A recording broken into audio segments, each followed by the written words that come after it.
இன்று திருவள்ளூர் கல்லூரி மன்றத்தில் பதிக விளக்க விழா 134வது பதிக விளக்க விழா. கடந்த 11 ஆண்டுகளாக முதல் பெருமறையிலிருந்து 10 பெருமறைகளுக்கு குறிப்பிட்ட சில அற்புத பதிகங்களுக்கு உதாரணம். இப்போ 12ஆம் ஆண்டு தொடர்பாக போன மாதம் 24ஆம் தேதி 12ஆம் ஆண்டு தொடக்க விழா வருகிறது. அதில் மதுரையைச் சேர்ந்த தோற்றத்திற்கு சுந்தரம் அவர்கள் 16ஆம் பெருமறையின் முதல் பாடலாக நமது இறைவன் பாடிய முதல் பாடலுக்கு மட்டும் விளக்கம் அளித்தார். அடுத்து இப்போ 2வது கூட்டம், இந்த 12ஆவது ஆண்டுல 2வது கூட்டம். இதில் நம்ம காரைக்கால் அம்மையாரும் அவர் பாடிய அருளிய தேவாலயங்கள் சிலவற்றை ஒரு 8 பாடல்களை எடுத்து அதற்கு விளக்கம் காணவில்லை.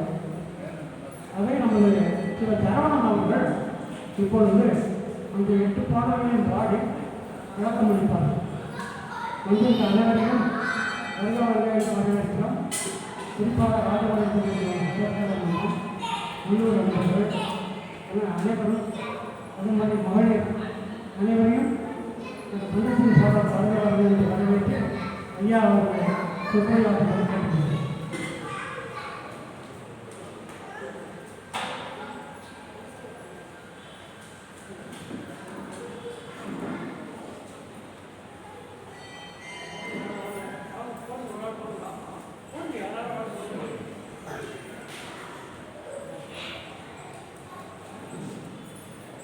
திரு சரவணன் அவர்களுக்கு மரியாதை செய்யப்படும்.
உரையை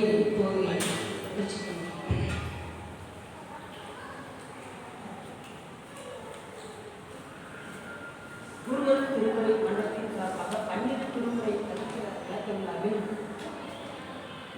அடியனை ஆட்படுத்தி பாடலுக்கு விளக்கம் அளிக்குமாறு கூறிய ஐயா பொய்தரையா அவர்களுக்கு நன்றியை தெரிவித்துக் கொள்கிறேன். உரையை ஆரம்பிக்கின்றேன்.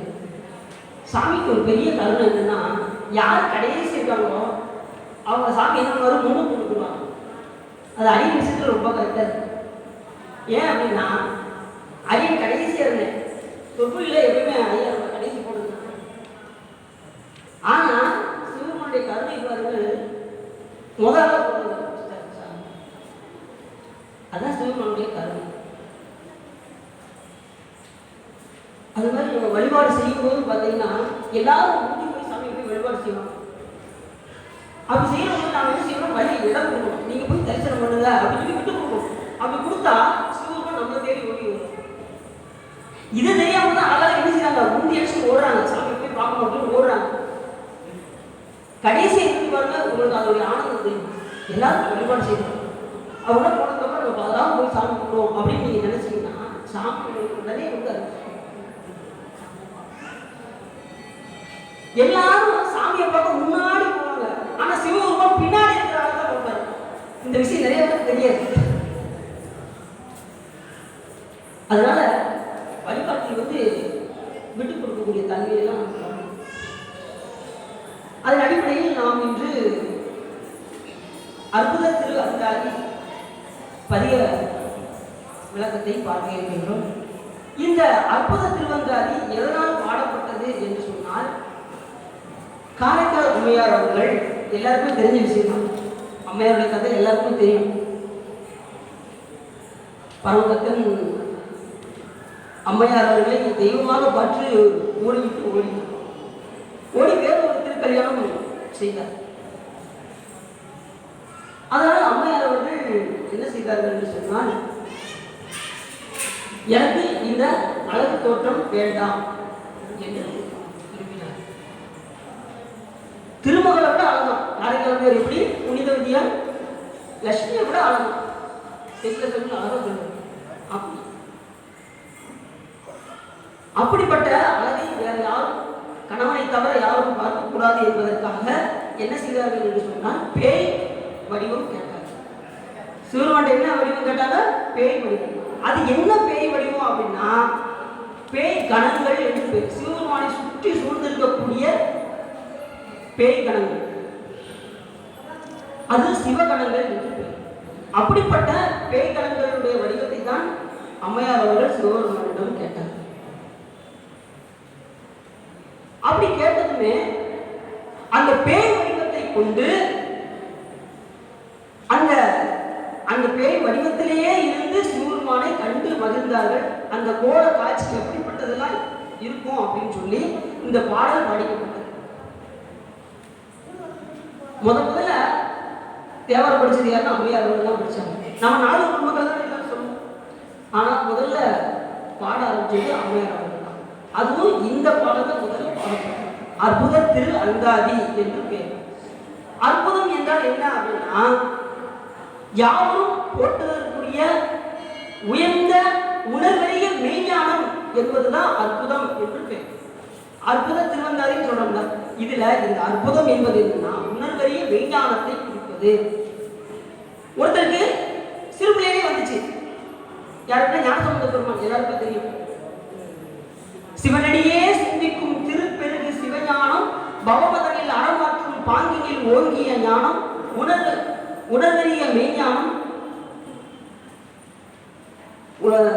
அதாவது எப்படி சொல்றாங்க, சிவனடியே சிந்திக்கும் திருப்பெருகு சிவஞானம், பவமதனில் அறமாற்றும் பாங்கினில் ஓங்கியானம், ஓமையில்லா கலைஞானம், உணர்வறிய மெய்ஞானம் என்று சொல்றாங்க. அவர் அந்த நொடியிலே அவர் வந்தது ஞானசம்பந்த பெருமான். அதே போல் அந்த சிவஞானத்தை கொண்டு பேய் கணங்கள் வடிவம் எடுத்து சிவஞானத்தை பெற்று சிவபெருமானை விரித்து பேச வேண்டும் என்று விரும்பினார் காரைக்கால் அம்மையார்.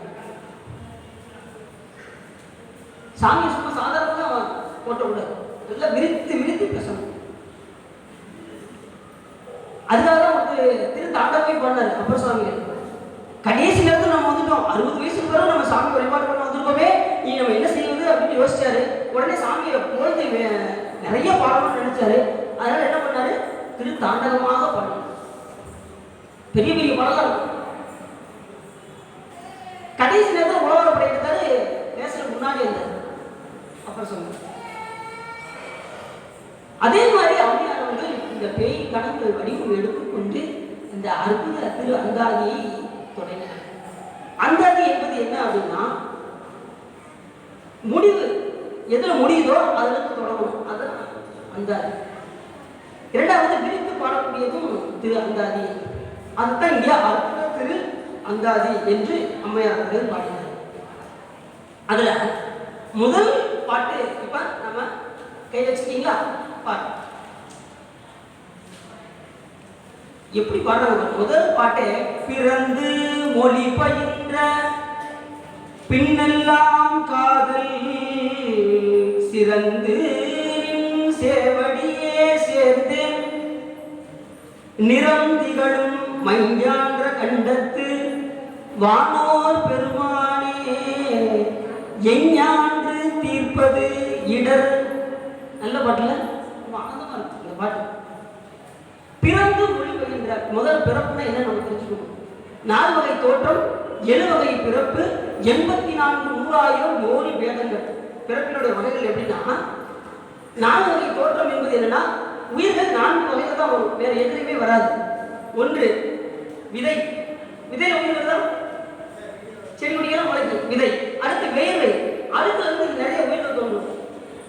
பார்த்தீங்களா? பேன், பேன் இதெல்லாம் வருது, அதுக்குள்ள வியர்வையில தான் வரும். எத்தனையோ கண்ணுக்கு தெரியாத உயிர்கள்லாம் வியர்வையில தான் வரும். விதை, வேர்வை, அடுத்து கருப்பை, கருவில் வரக்கூடிய உயிர்கள், அடுத்து முட்டையிலிருந்து வரக்கூடிய உயிர்கள். மொத்தம் எவ்வளவு? 4 வகை தோற்றம். அடுத்து 7 வகை பிறப்பு. 7 வகை பிறப்புனா என்ன? நீரில் வாழ்வன, நிலத்தில் வாழ்வன, நீரில் வாழ்வன உயிர்கள் இருக்கா, நிலத்தில் வாழக்கூடிய தாவரங்கள் இருக்கா, ஊர்வன ஊர்ந்து செல்லக்கூடிய ஊர்வன இருக்கக்கூடிய பள்ளி மற்ற பிராணிகள், அடுத்து பரப்பன பறவைகள், அடுத்து விலங்குகள், அடுத்து மனிதர்கள், அடுத்து தேவர்கள். மொத்தம் 7 வகை. நிறைய பேர் என்ன நினைக்கிறாங்க, 7 வகை பிறப்பு, அதுல கடைசியா மனித பிறவி, இனிமே பிறப்பு கிடையாது அப்படின்னு முடிவு பண்ணிடுறாங்க. அப்படி கிடையாது. பிறப்பு நாம் பக்குவம் வரும் வரை பிறப்பு வந்து கொண்டே இருக்கும். எப்ப சாமி திருவடி போகணுங்கிறது சிவருமனுக்கு தான் தெரியும், நமக்கு தெரியாது. அதுக்கு பக்குவம் ரொம்ப தேவை. உணர்த்தியதை உணர்த்தியவாறு உணர்த்திய போதே உணர்வும் உணர்வுக்கு பேர் பக்குவம் என்று பேர். உள்ளவாறே உணர்வு பக்குவம். இப்ப சொல்ல வேண்டிய கருத்தை நீங்க அப்படியே உள்ள வாங்கிட்டீங்கன்னா உங்களுக்கு பக்குவம் வந்துருச்சுன்னா, அடி ஒரு கருத்து சொல்ல நீங்க வேற மாதிரி புரிஞ்சுக்கிட்டீங்கன்னா பக்குவம். இதை ஞானிகள் சொல்றாங்க, உணர்த்தியதை உணர்த்தியவாறு உணர்த்திய போதே உணர்வும் உணர்வு பக்குவம். அப்படி 4 வகை தோற்றம், 7 வகை பிறப்பு, 84 100,000 யோனி வேதங்கள். இப்ப உயிரினுடைய வகைகள் 84 லட்சம். 84 100,000 எவ்வளவு ஆச்சு? 84 100,000 அப்படின்னு என்னாச்சு? லட்சம். ஒரு 100,000 லட்சம், 84 100,000 84 லட்சம். 84 லட்சத்துல உயிருடைய வகைகள் இருக்கு. இப்ப ஊர்வன மனிதர்கள், நீரில் வாழ்வன அப்படின்னு ஒருதான் பார்க்க மாட்டீங்களா? ஒவ்வொருலையும் 10 லட்சம், தேவர்கள் 11 லட்சம், மனிதர்கள் 9 லட்சம் வகைகள். இப்ப நமக்கு ஊர்வனையில எவ்வளவு தெரியும்? பள்ளி தெரியும், உடுப்பு தெரியும், ஏதாவது ஒரு 2 3 தெரியும், இல்ல ஒரு 5 தெரியும். அது மட்டும் 10 லட்சம் வகைகள் நமக்கு தெரியுமா? ஞானிகள் கண்டுபிடிச்சிருக்காங்க, இதுல இத்தனை லட்சம் வகைகள் இருக்கு. பரப்பன பறவைகள் 10 லட்சம் இருக்கு, நமக்கு தெரியுமா? நமக்கு எண்ணி பார்த்தா ஒரு 15 விட தெரியும். கிளி, குயில், மயில் அப்படின்னு நம்ம ஒரு 10 சொல்லலாம், 15 சொல்லலாம். ஆனா அதுல 10 லட்சம் வகைகள். இப்படி 4 வகை தோற்றம், 7 வகை பிறப்பு, 84 100,000 யோனி வேதங்கள உயிரினுடைய வகைகள் இருக்கு. இதுல மனித பிறவி இருக்கு பாத்தீங்களா, இது கிடைப்பது சாதாரண விஷயம். அத சிறுமையான சித்தியாக என்கின்ற நூல் அருமையாக சொல்லுது. அண்டசம் ஸ்வேதசம் உற்பிச்சம் சராயிசம் எண்கரு 484 100,000 உண்டாம் பல்யோனி வேதங்கள் இதில் மாண்டத்து உதித்தல் கடலை கையால் நீந்தினன் காரியம் தான் அப்படின்னு அந்த நூல் சொல்லுது. கடல்ல கையால் நீந்தி கரை சேர முடியுமா? ஐப்பே அது போல வந்தது இந்த மனித பிறவி. நம்ம கடலை தத்தரிச்சுட்டு இருக்கோம், கரை சேர முடியாம தத்தரிச்சுட்டு இருக்கோம். அது இந்த மனித பிறவி கிடைத்ததே இது சாதாரண விஷயம். அரிதறிந்து மனிதர்களாய் பிறந்தது. அதுவும் பிறந்து சிவபெருமான வழிபாடு செய்யணும்னு சொல்லுங்க, அந்த பிறவி என்ன ஆயிரும்? வீணாக. கோயில் பொறியியல் குணவிலவே என் குணத்தான் தாய் வணங்கா தலை. 8 குணமுடைய இறைவன் யாரு? 8 குணமுடைய இறைவன். கோயில் பொறியியல் குணமிலவே என் குணத்தான் அப்படின்னு ஒரு வார்த்தை சொல்றாரு. 8 குணமுடைய இறைவன் சிவபெருமான் ஒருவர். தன்வேதனாதல், இயற்கை உணவினாதல், இயல்பாகவே பாசங்களிலிருந்து நீங்குதல், முற்றும் உணர்வு, தூய உடம்பினாதல், பேராற்றல், பேரறிவு, வரம்பு இன்பமுடைமை என்கின்ற 8 குணம் சிவபெருமான். அப்படிப்பட்டவருடைய திருவடியை போய் யார் சார்கின்றார்களோ அவருக்கு என்ன வராதுனாரு? மனக்கவலையே வராது. அவரை சார்ந்தவர்களுக்கு எடுத்த இந்த பிறவிலே மோட்சம் அடையக்கூடிய வாய்ப்பு உள்ளது. அரிதறிந்து மன்னராய் பிறத்தல் அரிது. அப்படி மனித பிறவி பிறந்து நம்ம யாரை வழிபாடு செய்யணும்? சிவபெருமான வழிபாடு செய்யணும். எழுகடல் மணலை அளவில் அதிகம் எனது இடப்பிறவி அவதாரம் அப்படின்றது அறிகிறது. 7 கடலில் ஒரு மணலை உட்கார்ந்து ஒருவேளை என்ன நினைச்சா கூட எண்ணிடலாம். ஆனா நம்ம பிறப்ப என்ன முடியாதான். ஒரு பிறவி நம்ம பிறந்து வந்திருக்கோம். பிறந்து இப்ப எங்க வந்துட்டோம்? சிவபெருமான் வந்துட்டோம் கடைசியா. அப்போ ஓரளவு முக்காசி கடலை தாண்ட ஒரு சத்தம் தான். இனி எஞ்சிய பிறகு எத்தனை நம்ம சொல்ல முடியாது. அது சுவாமிக்கு தான் இருக்கு. நாம் எந்த அளவுக்கு உழைப்ப வழிபாடு செய்யணுமோ அந்த அளவுக்கு நமக்கு பிறப்பு இருக்கு. மனித பிரிவு வந்து வாய்த்தது ஈதோ பிறவி நந்தவர்க்கு மதித்தீர்வின் அப்படின்றது அப்பர் சொல்லுங்க. அப்படிப்பட்டது இந்த பிரிவு. அப்படி பிறந்து சிறு வயதிலிருந்தே வருவது ரொம்ப கஷ்டம். சிவனுடைய நாமத்தை சிறு வயதிலே சொல்றது ரொம்ப ரொம்ப கஷ்டம். அதுவும் பிறந்ததுமே முதல்ல ஒரு வார்த்தை இருக்கு பார்த்தீங்களா? எதுவுமே குழந்தைகளுக்கு பேசும். என்ன பேசும்? அம்மா அப்படின்னு, இல்லைன்னா அப்பா. ஆனா எடுத்ததுமே அம்மையார் அவர்கள் என்ன சொன்னாங்க அப்படின்னா, பிறந்து மொழி பயின்ற பேசுற மொழியை என்ன மொழி பேசுறாங்க? பின்னெல்லாம் காதல் சிறந்து நின் சேவடியே சேர்ந்தேன். யாருடைய சேவடியை சேர்ந்தாங்க? நிறம் திகழும் மையான்ற கண்டத்து வானோர் பெருமானே எஞ்ஞான்று தீர்ப்பது இடர். மையான்ற கண்டத்து வானோர் பெருமானாக விளங்கக்கூடிய தேவாதி தேவனாக விளங்கக்கூடிய கண்டத்துல யார்? மையான்ற கண்டம் என்னது? நீலகண்டம் பேரு. நீலகண்டம் யார் சொல்லுவோம்? சிவபெருமானுக்கு. அப்படிப்பட்டவருக்கு அப்படிப்பட்டவருடைய மொழியை பேசினாங்க. என்ன மொழி? பிறந்ததுமே சிவசிவன் சொன்னாங்க. எப்படி? சிவபெருமானுடைய நாமத்தை தான் பேசினாங்க. வண்டல் பயிர்வண்டை எல்லாம் வளமதியம் நிறைந்த சடை அண்டர்பிரான் திரு வார்த்தை பேசி அப்படின்பாரு சீக்கிரம். பிறக்கும் போதே சிவனுடைய நாமத்துக்கு தான் பிறந்தாங்க அம்மையார். இப்ப உள்ள குழந்தைகளை கையில செல்போன் வச்சுட்டு தான் பிறக்கவே செய்யுது. அந்த மாதிரி ஆயிடுச்சு. காலையில எதிர்ச்சதும் முதல்ல செல்போனை தான் எடுக்காங்க. பல்லு கூட விளக்க மாட்டேங்கிறாங்க, செல்போன் தான் எடுக்காங்க. அப்படியே வச்சுக்கிறாங்க. அதில் பாதாளத்தில் போய்கிட்டு சொல்லணும். இந்த நிலையிலும் இந்த நேரம் பெரும்பாலும் எல்லாரும் எங்க இருப்பாங்க நினைக்கிறீங்க? இந்திய தொலைக்காட்சியில முதல் முறையாக அங்கதான் இருப்பாங்க. ஆனா அதையெல்லாம் விடுத்து உங்களை சாமி எங்க வச்சிருக்காரு? அவர் புகழை கேட்குமாறு இருக்கு. இது சாதாரண விஷயம் அல்ல. அந்த வெறுப்பு வந்தா உங்களுக்கு எங்க வரும்? இந்த வெறுப்பு உங்களுக்கு வரும், இல்லைன்னா வராது. உலக வெறுப்பு வந்துச்சுன்னா இங்க வெறுப்பு வராது. அந்த வெறுப்பு வந்தா இங்க வெறுப்பு வரும். சாமியோட புகழை கேட்கணும் அப்படிங்கிற வெறுப்பு நமக்கு வரும். அப்படி அந்த மொழியாகிய நாமமாகிய சிவசிவா நமச்சிவாயா சிவாய நம அப்படின்னு சொல்லி பிறந்தாங்க அம்மையார். பிறந்து ஒளி பயின்ற, அதுவும் எப்படி நறுப்பின்னெல்லாம் காதல். சாமி மேல அவ்வளவு வந்து பிறக்கும் போதே கோயில் விட்டாங்க.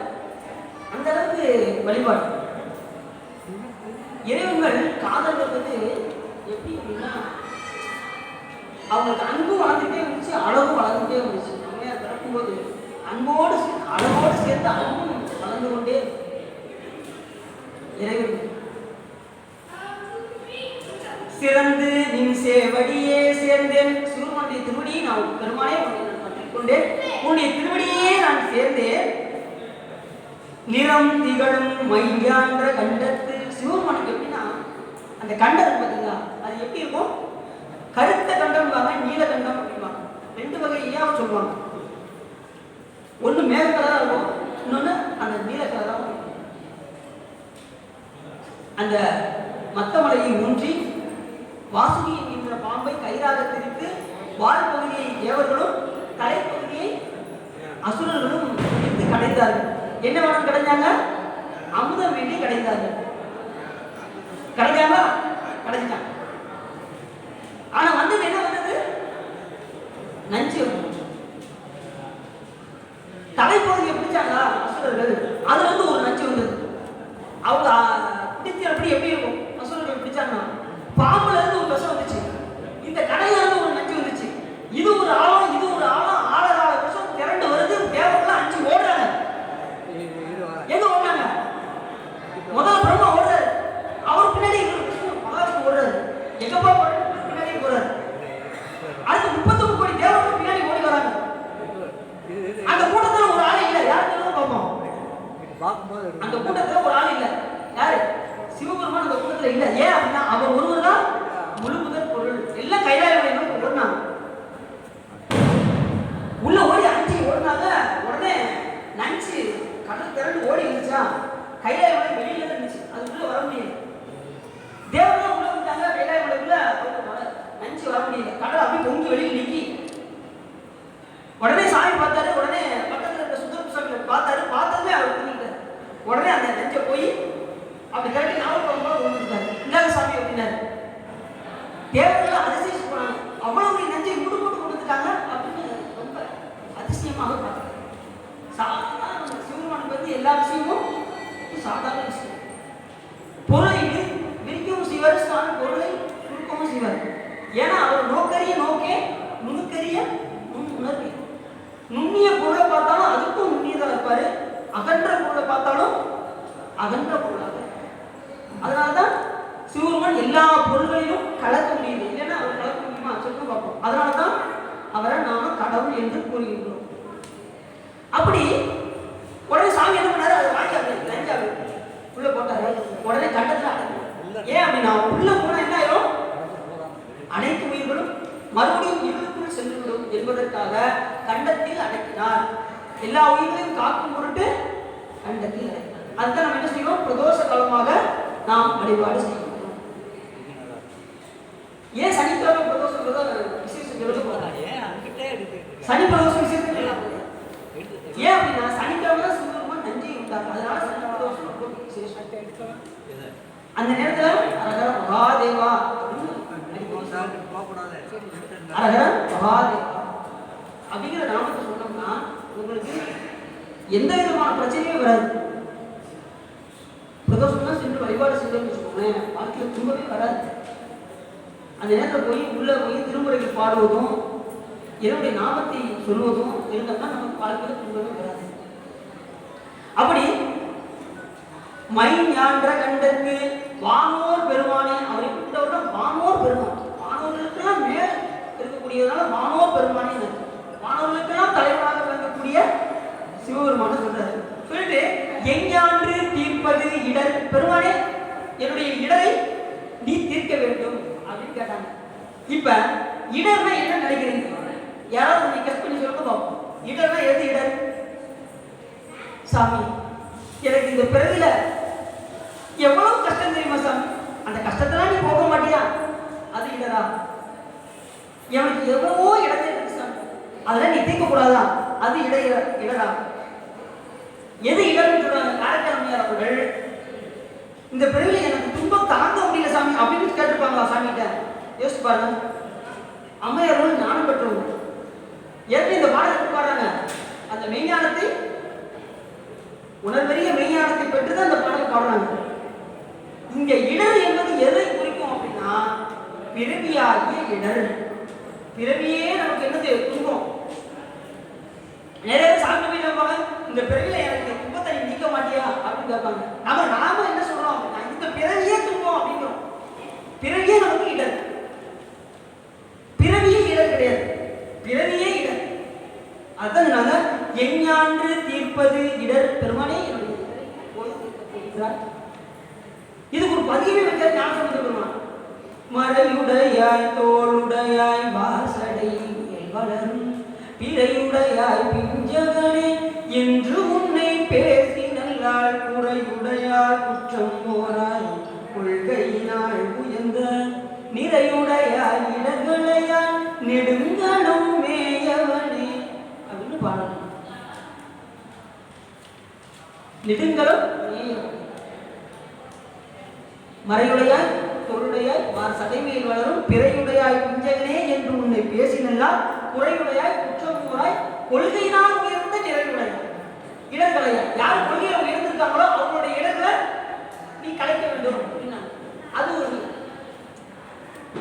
ரெண்டாவது என்ன சொன்னாங்க? நின்னடியே வழிபடுவான் நிமலா நினை கருத என் அடியான் மீதை வப்பே என்று அடர்த்து வைத்த பூவும் நீரும் கொண்டு யாரு வழிபாடு செய்கின்றார்களோ அவருடைய இடையை கடைவா என்று ஞானம். பொன்னடியே பரவினாலும் பூவோடு நீர் சுமக்கும் நின் அடியான் இடர்களையாய் நெடுங்கலம் மேயவனே அப்படி மாதிரி ஞானம். யார் பூ நீர் இருக்காங்களோ அவருடைய இடத்தை நீ கலைக்க வேண்டும். இப்ப இந்த இடத்துல இடர் அப்படின்னா எதை குறிக்கும் அப்படின்னா, அப்ப இப்ப வழிபாட்டுக்கு எதெல்லாம் இடையூறா இருக்கோ அதெல்லாம் நீ கடைய வேண்டும் அப்படின்னு. இப்ப காலையில எஞ்சிட்டு ஒரு கோயிலுக்கு போகணும்னு நினைக்கிறோம். எத்தனை விருதாவும் வந்து தெரியுங்க, வந்துட்டு இருப்பாங்க கோயிலுக்கு. அப்பதான் கிளம்பி இருப்போம். உடனே வாங்கம்மா அப்படின்னு உள்ள அடுத்து அவங்க பிடிச்ச அடுத்து கிளம்புவோம். இன்னொரு வைக்கிறாங்க. எத்தனை இடையூறு செய்ய ஒரு கோயிலுக்கு கூட வர்றதுக்கு எவ்வளவோ இடையூறு. இதெல்லாம் எதனால வருது அப்படின்னா, நாம் பண்டை பேரில் செய்த வினையின் காரணமாகத்தான் கோவிலுக்கு செல்ல முடியாமல்.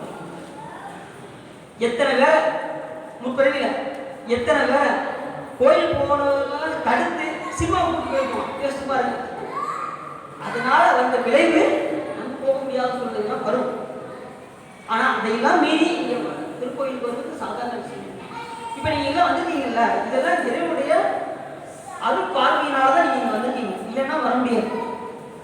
நிறைய சொல்லுவாங்க, நான் கோயிலுக்கு போறேன் நாம நினைச்ச கோயிலுக்கெல்லாம் போக முடியாது. இறைவன் அவர் அழைச்சாதான் நீங்க வர முடியும், இல்லைன்னா இங்க வரவே முடியாது. அப்படிதான் நீங்க சொன்னாங்க. எஞ்ஞான்று தீர்ப்பது இடர் பெருமானே என்னுடைய துன்பத்தை நீக்க அதையா என்று இந்த பாடலில் முதல் பாடல் கேட்கிறாங்க. அருமையான பாடல். சரி, இப்ப அடுத்த பாடல் பார்ப்போம். இடர் களையாரேனும் எமக்கு இறங்காரேனும் படரும் நெறிபணியாரேனும் சுடர் உருவில் என்பரா கோலத்தை எரியாடும் எம்மானார்க்கு அன்பு அறாது என்னெஞ்சு அவருக்கு. இப்ப ஏற்கனவே என்ன பார்த்தோம்? இடர்னா என்னன்னு பார்த்தோம்? துன்பம். அதாவது என்ன துன்பம்? பிறவி துன்பம் பார்த்தோம். பிறவியே நமக்கு துன்பம். இப்ப அம்மையார் என்ன சொன்னாங்க? பெருமானே, என்னுடைய இடராகிய துன்பத்தை நீ கலைக்காவிட்டாலும் பரவாயில்லை, என்னுடைய பிறவி துன்பத்தை கலைக்காவிட்டாலும் பரவாயில்லை. இது வந்து எப்படின்னா பக்தியுடைய உச்சம். பக்தியுடைய உச்சத்துல என்ன துன்பம் தான் நீ புதுசாமி அப்படின்னு தைரியமா இருப்பாங்க ஐயர். அதுதான் பக்தியுடைய உச்சம். சிலவர் பயந்துவாங்க, ஏதாவது பயந்துவாங்க. ஆனா பயப்படாம அம்மையார் என்ன கேட்டாங்க? இடர் கலையார் வேண்டும் அப்படின்னு கேட்டாங்க. ஏற்கனவே இவரு நம்ம ஞானசம்பந்தர் பாடுவார். இடரினும் தலையினும் எனது நோய் தொடரினும் உன கலர் தொழுது எழுவேன். பாட்டு பாத்தீங்களா? இடரினும் தலையினும் எனக்கு என்ன துன்பம் தான் செய்யும், திருப்படியும் நான் விட மாட்டேன் அப்படிங்கிற உறுதிப்பாடு. நீ எத்தனை லட்சத்தாலும் சாமி, நான் உன் கோயிலுக்கு வரதை நான் போட மாட்டேன், உனக்கு பணி செய்வதை நான் போட மாட்டேன்.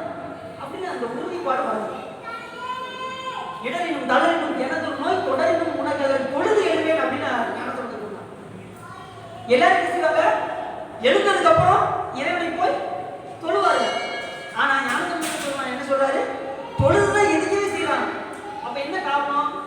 எந்த நேரம் சிவசிந்தனையோட இருக்காங்க அர்த்தம் புரியுது. உரையில் இருக்கிற கூட சிவருமானத்தை நினைச்சிட்டு இருக்காங்க, உள்ளுக்குள்ள தொழுதுட்டே தான் இருக்காங்க. அதான் தொழுது எழுவேன் அப்படின்னு. கடலில் அமுதோடு கலந்த நெஞ்சை விடரில் அடக்கிய வேதியனே, இதுவோ எவன் ஆளுமாறு ஈவதொன்று எவன் இல்லையே, அதுவோ உனது இன் அருள் ஆவணத்துறை. அது பக்தியினுடைய உச்சம். இடர் கலையாரேனும். அடுத்து என்ன சொன்னாங்க? எமக்கு இறங்காரேனும். பெருமானே, என்னுடைய இடரை நீ கலைக்காவிட்டாலும் பரவாயில்ல, எனக்கு நீ இறங்கி வந்து எனக்கு நீ அருள் செய்யாட்டாலும் பரவாயில்ல. இடர்களையாரேனும் எமக்கு இறங்காரேனும் படரும் நெறிவழியாரேனும். அடுத்து இவங்க என்ன சொன்னாங்க? ஏற்கனவே அம்மையார் வந்து சாமிகிட்ட ஒரு வரம் கேட்டாங்க. அம்மா, உனக்கு என்னமா வர வேணும் அப்படின்னு சாமி கேட்டார் கையில வச்சு. உடனே அம்மையார் என்ன கேட்டாங்க? பிறவாமை வேண்டும். முதல் வரம் கேட்டாங்க. அடுத்து பிறப்பு உண்டேன்னு ஒரு வார்த்தை போட்டாங்க. முதல்ல பிறவாமை வேண்டும் கேட்டு மீண்டும் பிறப்பு உண்டே அப்படின்னு ஒரு வார்த்தை போட்டாங்க. அவங்களுக்கு ஒரு சந்தேகம், திடீர்னு நினைப்பின் காரணமா ஒரு பிறப்பு வந்துச்சுன்னா அப்ப நம்ம எல்லாம் என்ன சொல்லணும்னு பாருங்க. அவங்களுக்கே ஒரு டவுட்டு, மீண்டும் பிறப்பு வந்தாலும் வந்திருக்கோம் அப்படின்ட்டு மீண்டும் பிறப்பு உண்டே உன்னை என்றும் மறவாம வேண்டும், இன்னும் வேண்டும் நான் மகிழ்ந்து பாடி அறவா நீ ஆடும்போது உன் அடிக்கே இருக்க என்றார். எப்படி வர பார்த்தீங்களா? நம்ம சாமி போனா என்ன கேட்போம்? இதையா கேட்போம்? இன்னைக்கு நீ என்னெல்லாம் செய்யற சாமி அப்படின்னு சாமி போய் சண்டை போடுவோம். இன்னும் என் மூத்த மனத்துல கல்யாணம் முடியாம இருக்கு, அதுக்கு ஏதாவது ஒரு வழி பண்ணியா அப்படின்னு போய் இஷ்டம் போய் சொல்ல ஆரம்பிச்சு. அப்படி எல்லாமே அம்மையார் என்ன கேட்டாங்க? பிறவாம வேண்டும், மீண்டும் பிறப்புண்டே உன்னை என்றும் மறவாம வேண்டும். அப்படி பிறந்தவங்க சிவருமான மறக்காத நிலை வரும். இன்னும் வேண்டு நான் மகிழ்ந்து பாடி அறவா நீ ஆடும்போது உன் அடியின் கீழ் இருக்கேன். இப்போ திருவடிக்கிற என்ன நான் பாடி பாடிக்கிட்டே இருக்கணும், நீ ஆடிக்கிட்டே இருக்கணும் சாமின்னாங்க. அதுபடி இப்பயும் போனீங்கன்னா சிவபுரத்தில் போனீங்கன்னா திரு ஆலந்தூருக்கு போனீங்கன்னா அம்மையார் ஒரு கீழே பாண்டமா இருக்கும். சாமி கேட்ட எல்லா வார்த்தையும் நீங்க சாமி எதுக்கிட்ட கொடுத்துருவாரு. ஆனா கேட்கும்போது பார்த்து கேட்கணும். நீங்க வாட்டி உலகம் ஃபுல்லாக கேட்டீங்கன்னு வச்சுக்கோங்க, அது ஒரு பிறகு வந்துவிடும். அதுல வந்து அவருக்கு சாய்ஸ் கொடுக்க மாட்டாரு. வரவங்கெல்லாம் பார்ப்பாரு, யாராவது நம்மளை கேட்பாங்கன்னு பார்ப்பாரு. சிவருமணி யாருக்கும் கேட்க மாட்டாங்க. எப்போ உங்களுடைய அன்பு தான் எனக்கு வேணும் யாராவது கேட்கணுமா? இறைவன் வந்து இன்னொன்னா இறைவனுடைய அன்பை பெற்றாச்சா எல்லாமே தானே வரும். அந்த உண்மை தெரியாம இறைவனை விட்டுட்டு மற்ற எல்லா உண்மையும் கேட்பாங்க. அப்படி எல்லாமே இறைவனுடைய அன்பை மட்டுமே நாம் கேட்க வேண்டும். திருச்செந்தூர்ல முருகப்பெருமான் அப்படி சண்டையெல்லாம் போட்டு வந்து அப்படி உட்காந்துருப்பார். வீர மகேந்திரர், வீர புரந்தரர், வீரபாகுதேவர் எல்லாம் வரிசையா உட்காந்துருப்பாங்க. வந்து வீரபாகுதேவர் சாமி கொடுப்பாரு. வீரபாகு வாப்பாங்க அந்த உனக்கு என்ன பண்ண எது வேணும் நான் தாரேன் சாமி. என்ன சாமி இப்படி சொல்லிட்டேன், எனக்கு என்ன சாமி வேணும்? உன்னுடைய அன்பை தவிர எனக்கு வேற என்ன சாமி வேணும் அப்படின்னு கேட்டேன் வீரபாகு. முருகன் யாராவது அப்படி கேட்க முடியுமா? அவர் கேட்டார். அன்பை தவிர இந்த உலகத்தில் வேறு எதுவுமே இல்லை. இறைவன்பால் கொண்ட ஞானம் ஈசன்பால் அன்பு அப்படின்னு ஞானம் ஒரே வார்த்தை சொல்லிட்டார். ஈசன்பால் அன்பு வருவது சாதாரண விஷயம் கூட. பல்வேறு பிறவியில் சிவமான வழிபாடு செய்து தான் நம்ம என்ன செய்யணும்? அன்பை பெருக்கிக் கொண்டே வர வேண்டும். எடுத்து ஒரு பிறவிலே தான் வராது அன்பு. வழிபாடு செய்ய தான் அவர் மேல அன்பு வந்து கொண்டே இருக்கும். இந்த மாதிரி சச்சரவுனா கேட்டுக்கிட்டே இருக்கும். சாமியோட புகழ கேட்க தான் அவர் மேல நமக்கு அன்பு வரும். ஒரு குணாதிசயத்தையும் ஒருத்தர் நீங்க பழகுவீங்களா? இவர் நல்லவரா கெட்டவரா நமக்கு வந்து தெரியும். அப்ப அவங்க பழகும் போது என்ன ஆகும்? பழக அவருடைய குணாதிசயங்களை நம்ம தெரிஞ்சு என்ன செய்வோம்? அவர் மேல் நாம் அன்பு வைப்போம். அதுபோல் அவருடைய புகழை நாம் தெரிந்து கொண்டு சிவபெருமானுடைய புகழை காதால நாம் கேட்டு நூல்களால் கற்று அவர் மேல் நாம் அன்பு செலுத்துவோம். உயிர்களுக்காக அவர் என்னெல்லாம் பண்ணாரு, சிவபெருமான் இந்த உயிர்களுக்காக என்ன செய்தார், இதெல்லாம் எதுல இருக்கு? நூல்கள்ல இருக்கு. ஒண்ணு கற்றல், அடுத்து கேட்டல், அடுத்து சிந்தித்தல், அடுத்து தெளிதல், அடுத்து நெட்டை கொடுதல். விஷயத்தை கற்கணும், அடுத்த விஷயத்தை கேட்கணும், படிக்க முடியாதவங்க விஷயத்தை கேட்கணும், அடுத்து தனியா போய் இவர் சொன்னது சரிதானா? இன்னைக்கு காரைக்காலாமையை பத்தி பேசினாரு, தனியா போய் உட்காந்து சிந்திச்சுப்பாங்க, இவங்க சொன்னது சரிதானா? பெருமையே துன்பங்கிறாங்களே, இது சரிதானா அப்படின்னு போய் சிந்திச்சு பாரு. அடுத்து தெளிதல், இது கரெக்ட் தான், அவர் சொன்னது கரெக்ட் தான். நமக்கு பெருமையே துன்பம் தான், பிறந்ததுல இருந்து இறக்குற வரைக்கும் துன்பம் மாறி மாறி வந்துட்டே தான் இருக்கு அப்படிங்கிற உணர்வு. அடுத்து சிந்தித்து தெளிந்ததுக்கு அப்புறம் நிட்டை கொடுங்க, இதுதான் உண்மை சமயம் அப்படின்னு சொல்லி அந்த வழிபாட்டுல உள்ளே அதான் கற்றல், கேட்டல், சிந்தித்தல், தெளிதல், நிட்டை கொடுதல் என்ற அடிப்படையில் வரும். சரி, இப்ப இடக்கலையாரேனும் எமக்கு இறங்காரேனும் படரும் நெறிவணியாரேனும் சுடர் உருவில். படரும் நெறி என்பது என்னன்னா, படரும் என்பது நினைத்தல் என்று பெயர், நெறி என்பது வழி என்று பெயர். ஒருவனை எனக்கு இப்படி ஒரு நல்ல பாதையை காட்டாட்டாலும் பரவாயில்ல, இப்படி போ அப்படி போ அப்படின்னு எனக்கு ஒரு பாதையை காட்டாட்டாலும் பரவாயில்லை. ஒண்ணு என்னுடைய இடரை கலைக்காவிட்டாலும் பரவாயில்லை, எனக்கு நீ இறங்கி வந்து அருள் செய்யாவிட்டாலும் பரவாயில்லை. படரும் நெறிவழியாரேனும் சுடர்வுருவில் என்று சொல்லும்போது அது ஒரு நல்ல பாதையை காட்டாட்டாலும் பரவாயில்ல சாமி.